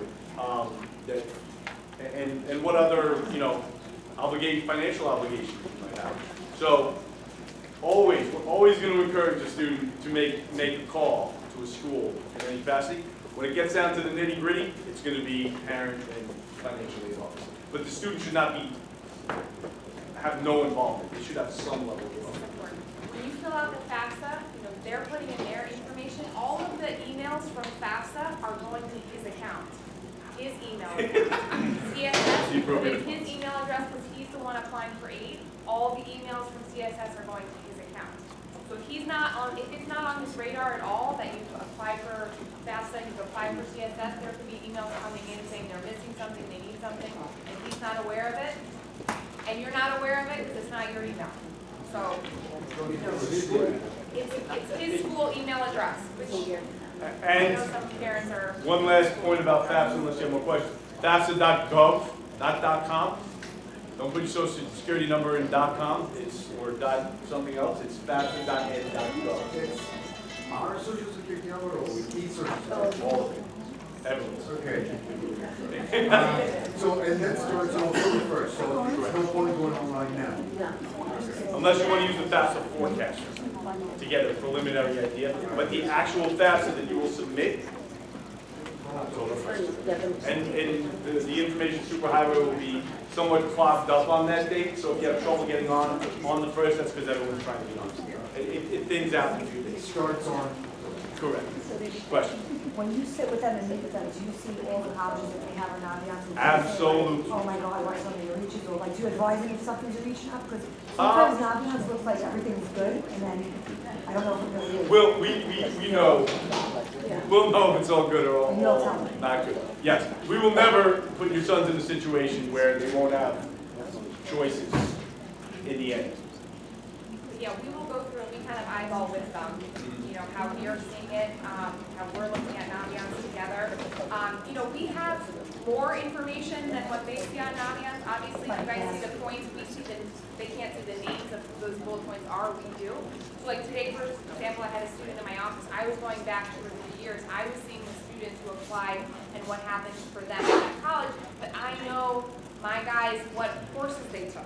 I know the rigor of their, you know, for that particular reach school, which Naviance doesn't show, right? I knew that, you know, what other factors were happening. Again, Naviance is an estimate. It's a past information we're using to predict things. So It's a helpful tool, but not gospel. Question?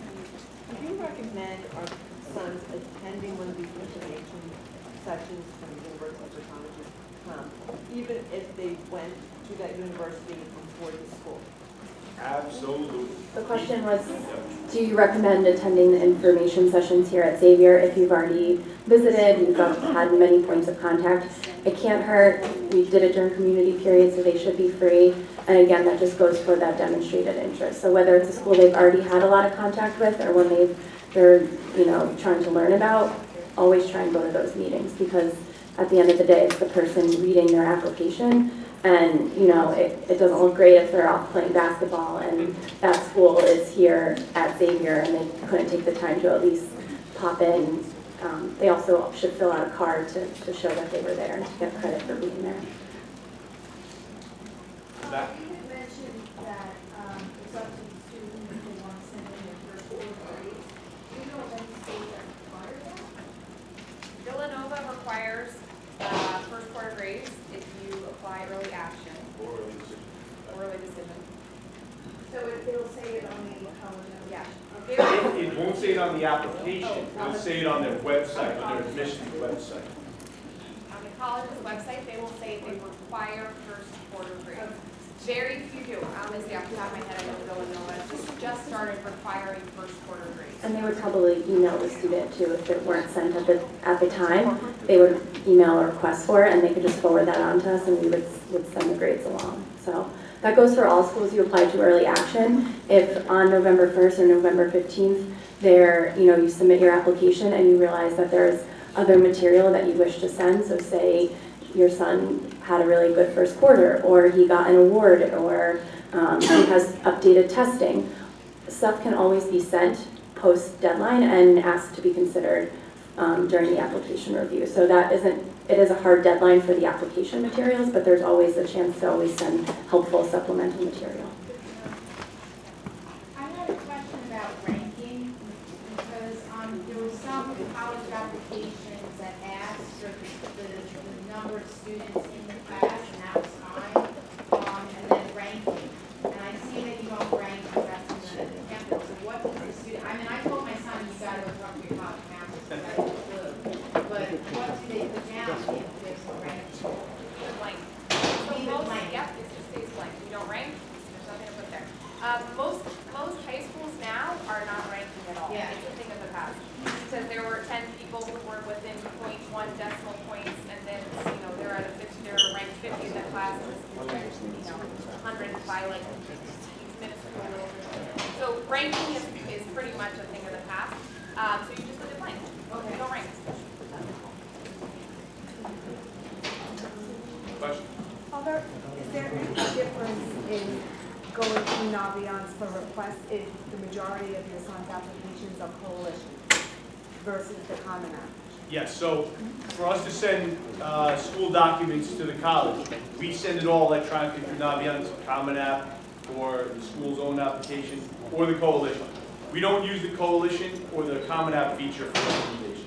All the recommendations and transcripts go through Naviance digitally after the student has made a request. So every school your son will apply to, no matter how they accept an application, will have to be on his Naviance list.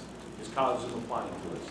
So, yep, everything can go through Naviance straight, and it works. And if the school takes both, do you know which one, or do they annotate which one it is? So, we will know. We will know. So that's a great question. So on Naviance, on their list of colleges that they're applying to, which is where all of this is happening, they can edit by each college. There's a question that asks, how are you applying to this college? You can either choose Common App. The other choice is direct to institution, or the other choice is I don't know. Or, yeah, it's like I don't know. Yeah, so if they're not using Common App, just put direct to institution.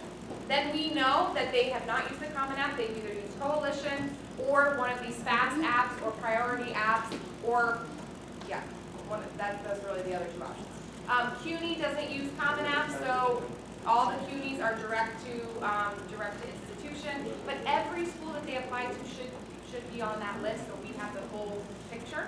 And then actually, just helpful to know, once we send out the documents after they've requested the transcript for all of their schools, whenever they're applying, and we send out the documents, you will actually see in Naviance, it'll say initial material submitted.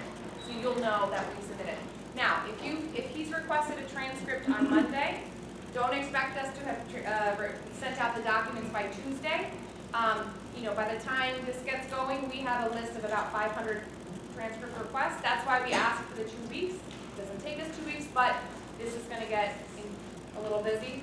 So if it's not material submitted like the next day, don't panic, okay? Another note on that, after he submits his application, he's requested transcripts, he sent scores, and we've submitted our documents. The next step is to then have him go on his portal. Most of these colleges, after you submit an application, they send him an email saying, here's the link for your portal. Everything's in a portal, okay? So he can see that they have received all the parts to his application, okay? So then he goes and checks, okay, they've received my application, they've received my transcript, they've received my test scores. It's gonna say application is complete, great, you're good to go. If it says that something is missing, he'll see it in his portal. If it's a transcript is missing, but he just submitted the transcript request and I just submitted it like a day ago, it just takes their offices some time to process. Usually we say like 7 to 10 business days. Isn't that pretty standard for everything, right? 7 to 10. So give it some time for their portal to get updated to show that they've actually received everything. Yeah? Don't panic. But then if it has been a little bit of time, have them check with us.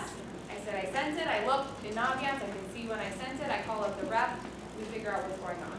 So no need to panic. Right. Yeah. So, and also one more thing with that, not to harp on it. The application deadline is your son's application deadline. We can send materials after their stated deadline. We don't like to. Our goal is not to. If you guys call us and say, hey, this transcript. But have no fear. There are 2 schools that I know off the top of my head, Penn State and Michigan, that require the entire application be in by the deadline. Other than that, a few schools here and there, but our guys typically don't apply there, we'll know that. So our goal is to meet the deadline as well as should be your son. And also, I know you said sorry. earlier about submitting their grades later on if they request it. The same thing is true, right, on with the ACT score, for instance, it's October 26th that they can sit, and that still is good for the November 1st deadline. It should be for most schools, yes. So their scores can come in. The same thing for the November SAT. Well, I shouldn't say that. That's November 2nd. Correct. So even though it's after the deadline, that's okay. So if you, whenever a part of the application is ready to be submitted, whether it's test scores, and you know you're going to apply that, your application, our documents, whatever gets there first is fine. You can submit the FAFSA to 100 schools before an application goes out, and they're going to tag it. They're going to create a digital file for you for all pieces of the application as they come. Is there, see, there's another question? You had a follow-up question on your end. Question? External letters of recommendation, is that within the Navion system? No.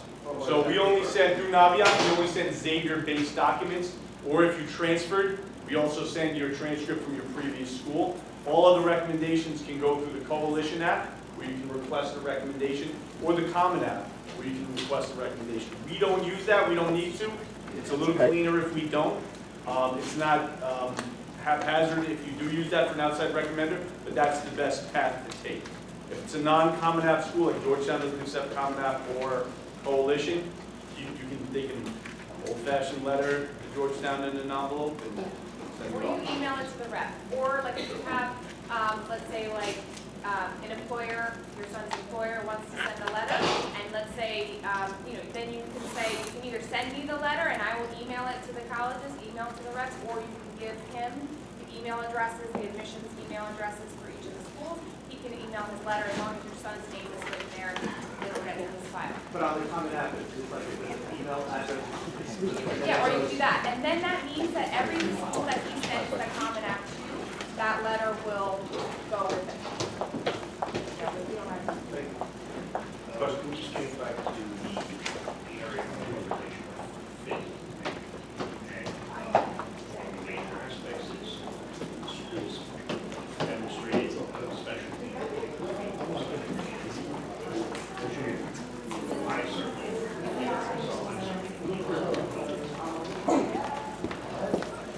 relative strength and handle most schools. So as to be selection process for sure. Other than what's out there, each strength, how do I best do you consider the harmony X, Y, Z studies or That's a great question. How do you compare, like the biology department at this school to the biology department at another school?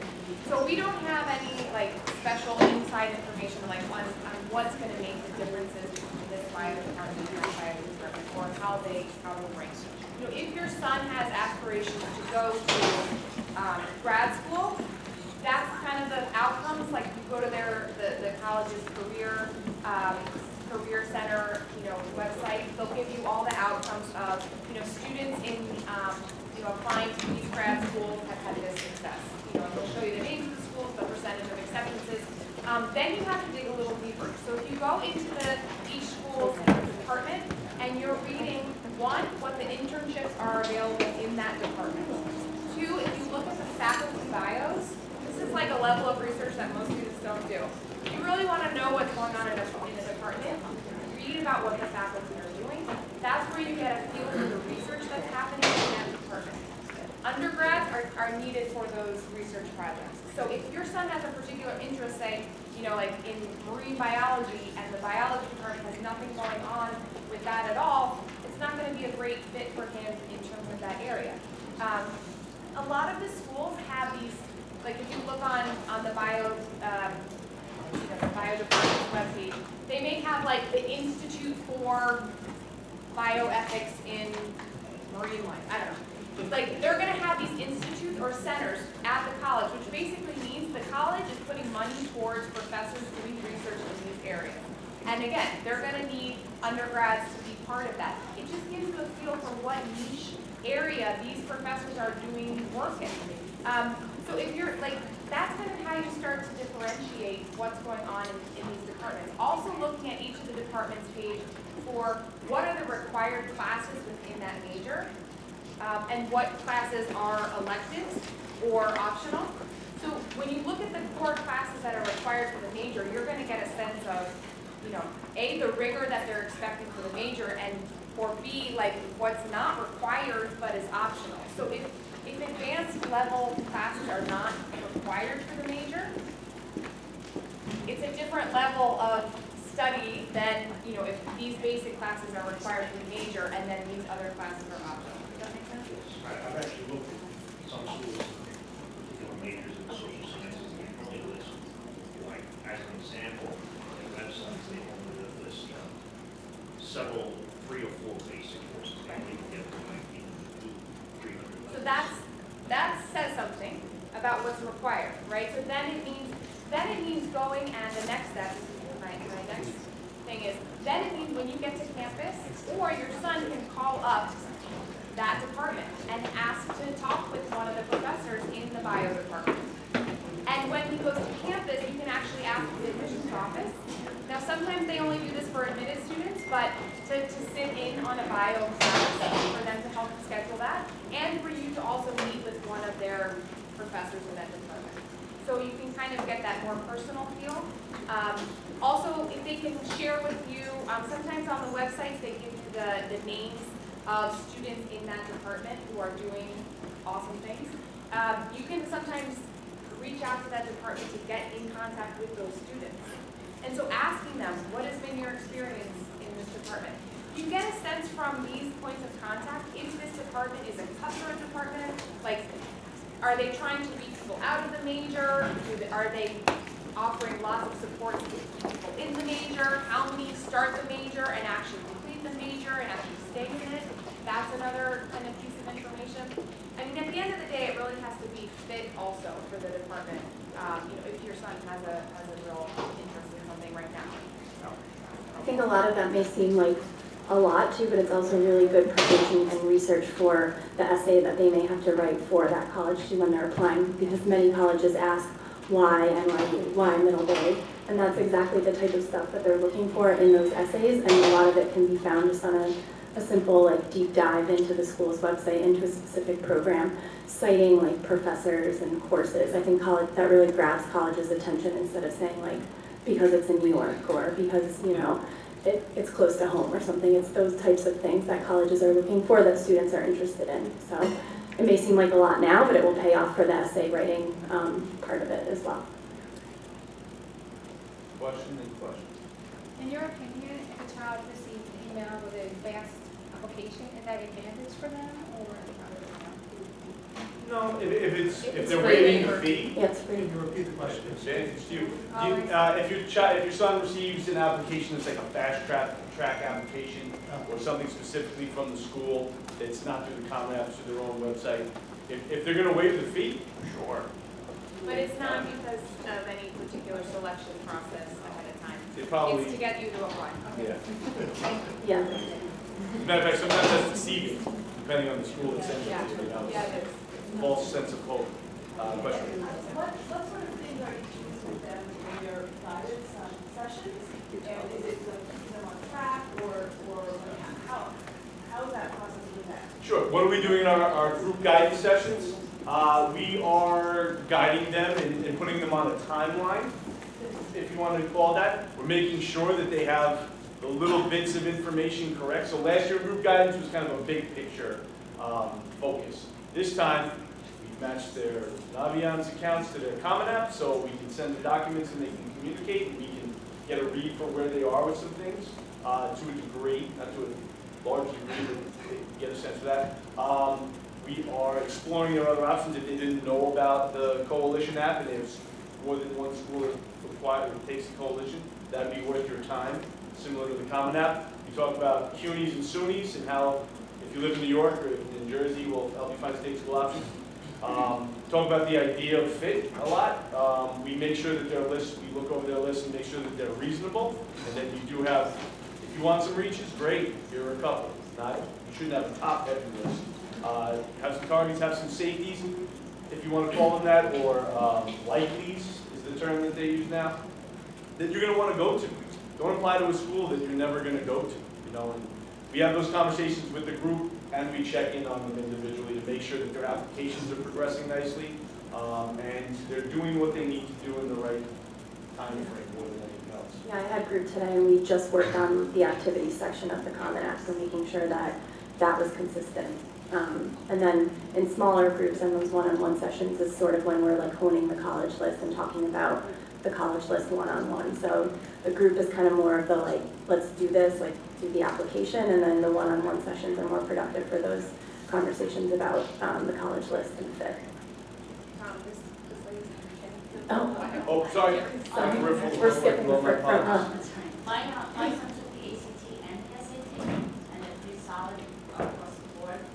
So how, which test is sent to the school, or does he send both? The easy answer is to say send both. The expensive answer is also the easy answer, unfortunately. So it's, you don't want to drop 25 per school for, for the test scores. You looked at the conversion scale and they're similar, that's what you're saying, yeah. If the ACT was significantly higher, would you just send that? Mhm. If one is significantly higher than the other, yes. Yes. And send them to us and we'll help. We have Concordance. some Naviance to look at all their scores, put them together and figure some things out. Everyone's going to be different with that. If your math score was lower on the SAT and significantly higher on the ACT, I mean, they're going to see all these scores, and vice versa with the English. Are they going to combine those two tests? Never. But, they eyeball the subsections as well. So you can hurt yourself by sending one test? No. So I tell me if you disagree, but you can't hurt yourself. You can send all of your scores and not hurt yourself. They're going to, every college, almost every college, 99.5%, will take what you give them and take your best. And leave the rest. Yes. Rest is question.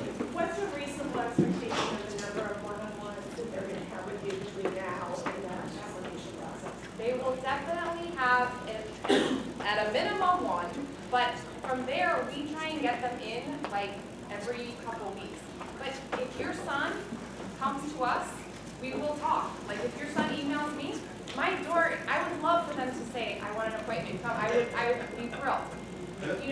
I will keep scheduling them so I know where they are, but the more they come to me, the better.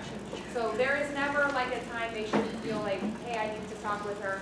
I mean, I always say, just send me an email. I'll tell you exactly when I'm going to be in my office. And if I have students booked that day, then I will make sure we're always in our offices. Usually during community period, right now with the rep visits, it can get tough, but we're always there during lunch. We're always there at 2:40. The more you want to come to me, that's amazing. Please. And if you want one solid 50-minute conversation, great. If you prefer 10-minute conversation, whatever works for you, we will make work for us. And please come see us. Please come see us. I'm sorry. I'm fairly confident my son's not going to let me see his essay. Understood. I'm not going to have to put my foot down moment that Martin had. That's okay too. Do I tell him to go speak to his counselor about it? So another point of emphasis when we tell the group, when you list your counselor, when they ask you to list your counselor's information, that's us, your college counselor. Your guidance counselor is a wonderful person. They don't send college documents out. We do. So we're the point of reference for that. So if they're like, oh, okay, well then you have to share that with your college counselor. Sometimes in English class, a lot of English teachers will review an essay. We like to see these things. We want to put eyes on that too to make sure everything's lining up well too. So send them over. And those college application workshop days, we have 4 scheduled. 2 in the after school. One, we're coming in at 7 a.m. on, what day was that? October something, it's on my calendar. That's a mistake for kids in school. But we will be here, if he doesn't want to work on it at home, make sure he knows those dates. We're reminding them. I will sit there, we will go over it. There's also a volunteer that we have who's here dedicated just to help with essays too, so there's availability for that, like an essay consultant. So that is also an opportunity that he'll have availability to meet with some students. So share it with us. We'll help him get the work done. So you said that they shouldn't go for an interview unless they've been accepted. No. Some of this, Apply. but if they're applying, definitely know they're applying to that school. When we went for some of the visits, they were like, oh, if you're applying here now, come and talk to us, come and take an interview, even if you're not accepted. So, Then I could be wrong, but my understanding was is for an interview to be part of the actual application, to be a factor in the review, you have to have applied in order for them to have the interview included. But if they're whenever they encourage you to interview, because they're actually giving interviews next month. Who's they? A couple of schools, RIT, Lafayette. Fairfield, Yeah, and they're doing them in our area, Sure. So for the more competitive colleges, the Ivy Leagues, Georgetown, they typically want the application in. But if it's RIT, which is an amazing place, you want a job after in the tech field, RIT's your place. They'll give you some money too. If they're saying, hey, come in an interview before you submit the application, by all means, go for it. The question just really is the interview a part of the admissions review? Is it part of my application file? Or is this an informational interview that you're offering me? That you know what I mean? And maybe it is part of it will become part of your actual application, that interview piece. Because Lafayette actually said, come during the summer and do an interview, and I was like, That, if they're gonna hold on to that, they have those resources, amazing, do it. Yeah. All right, I'll just walk you through the process. Sure. And you probably send it a thousand. That's okay. They apply to the colleges through the Common App. If the college accepts the Common App? Accepts it. Absolutely. They request their transcripts through Naviance. When they know they're going to apply. So I tell my guys, October 1st is the FAFSA CSS profile. That's when we can start having the conversation about requesting transcripts. They don't need to do it now. Okay. But you're going to request transcripts more likely than not before you actually submit your application.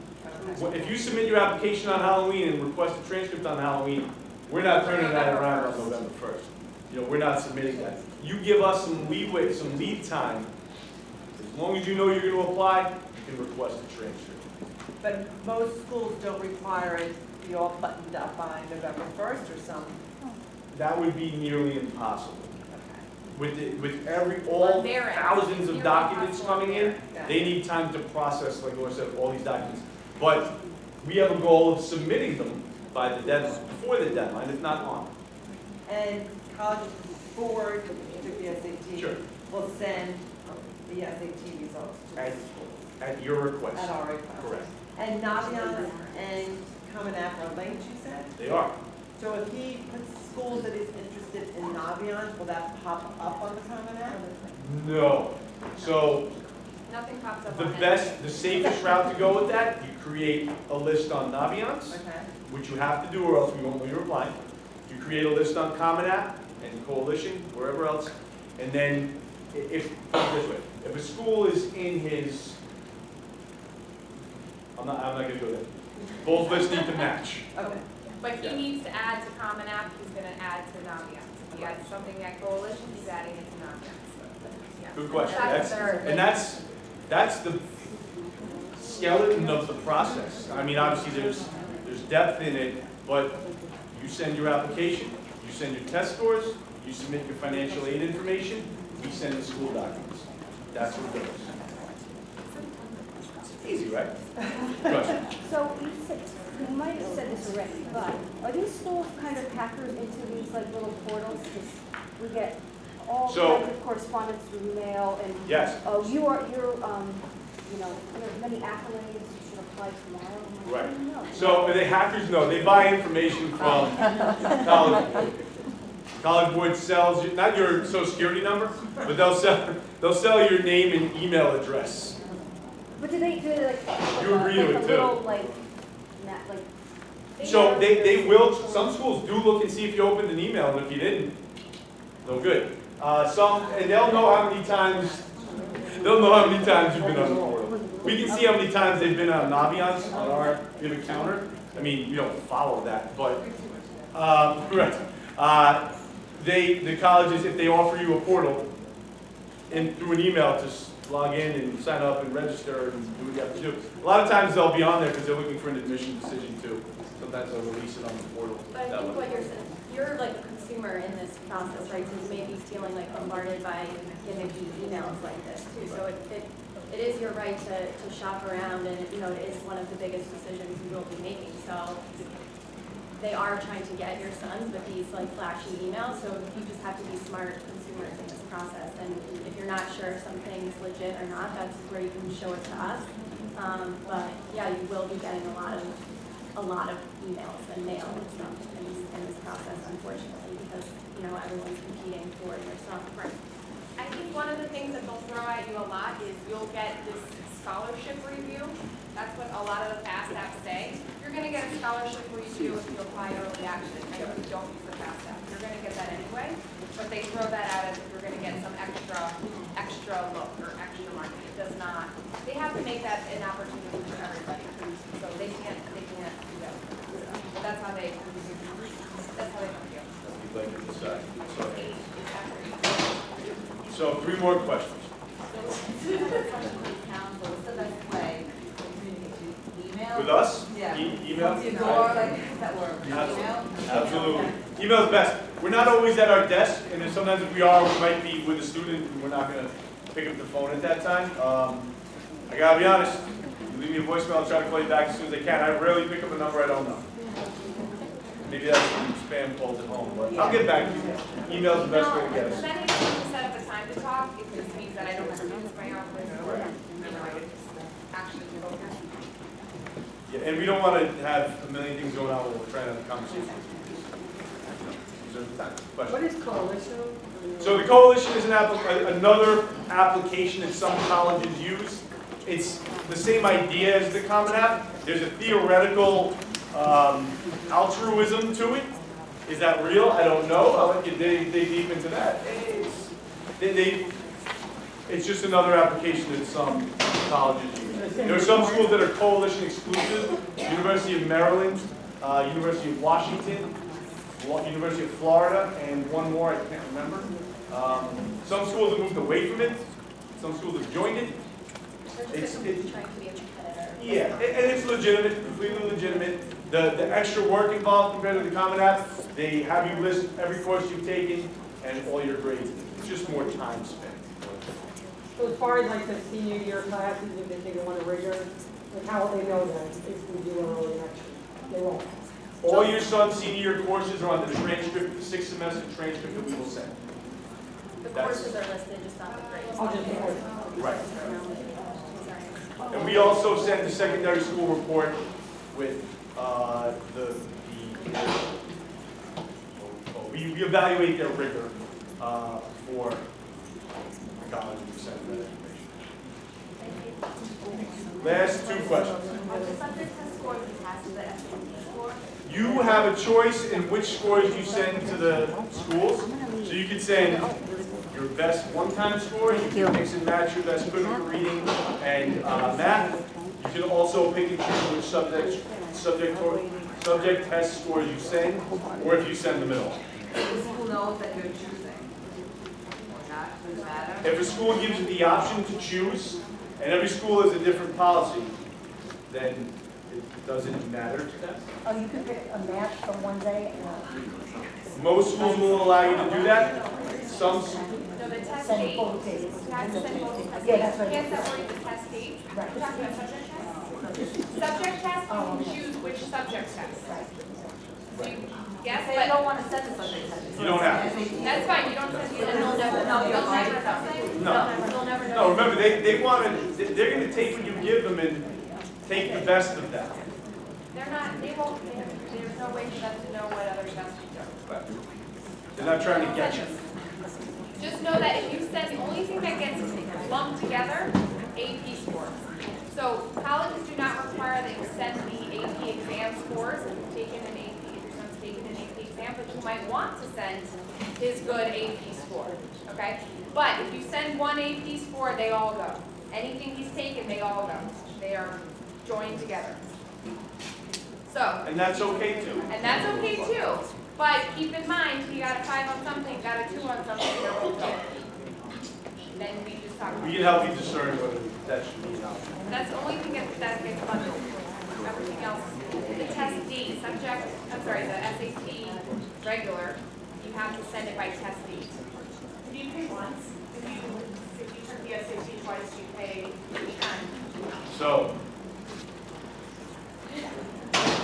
yeah, so No, let's I mean, say, for sending them, you pay for sending. well, if you send multiple dates, you send before. No, I'm sorry, you send one submission to a college is one cost. Okay. So you can send. You pay each time you take the test, I know, but you. Yes, that's, I'm sorry, that's what I'm sorry, not, you don't pay for each, I'm sorry. Each submission costs. final question, and then we'll be here to speak to you if you'd like to ask more specific questions. Everyone's good? Thank you for coming.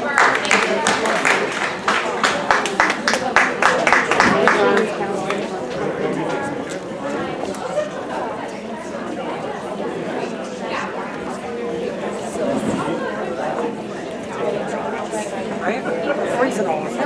Thank you so much. Oh, you're very welcome.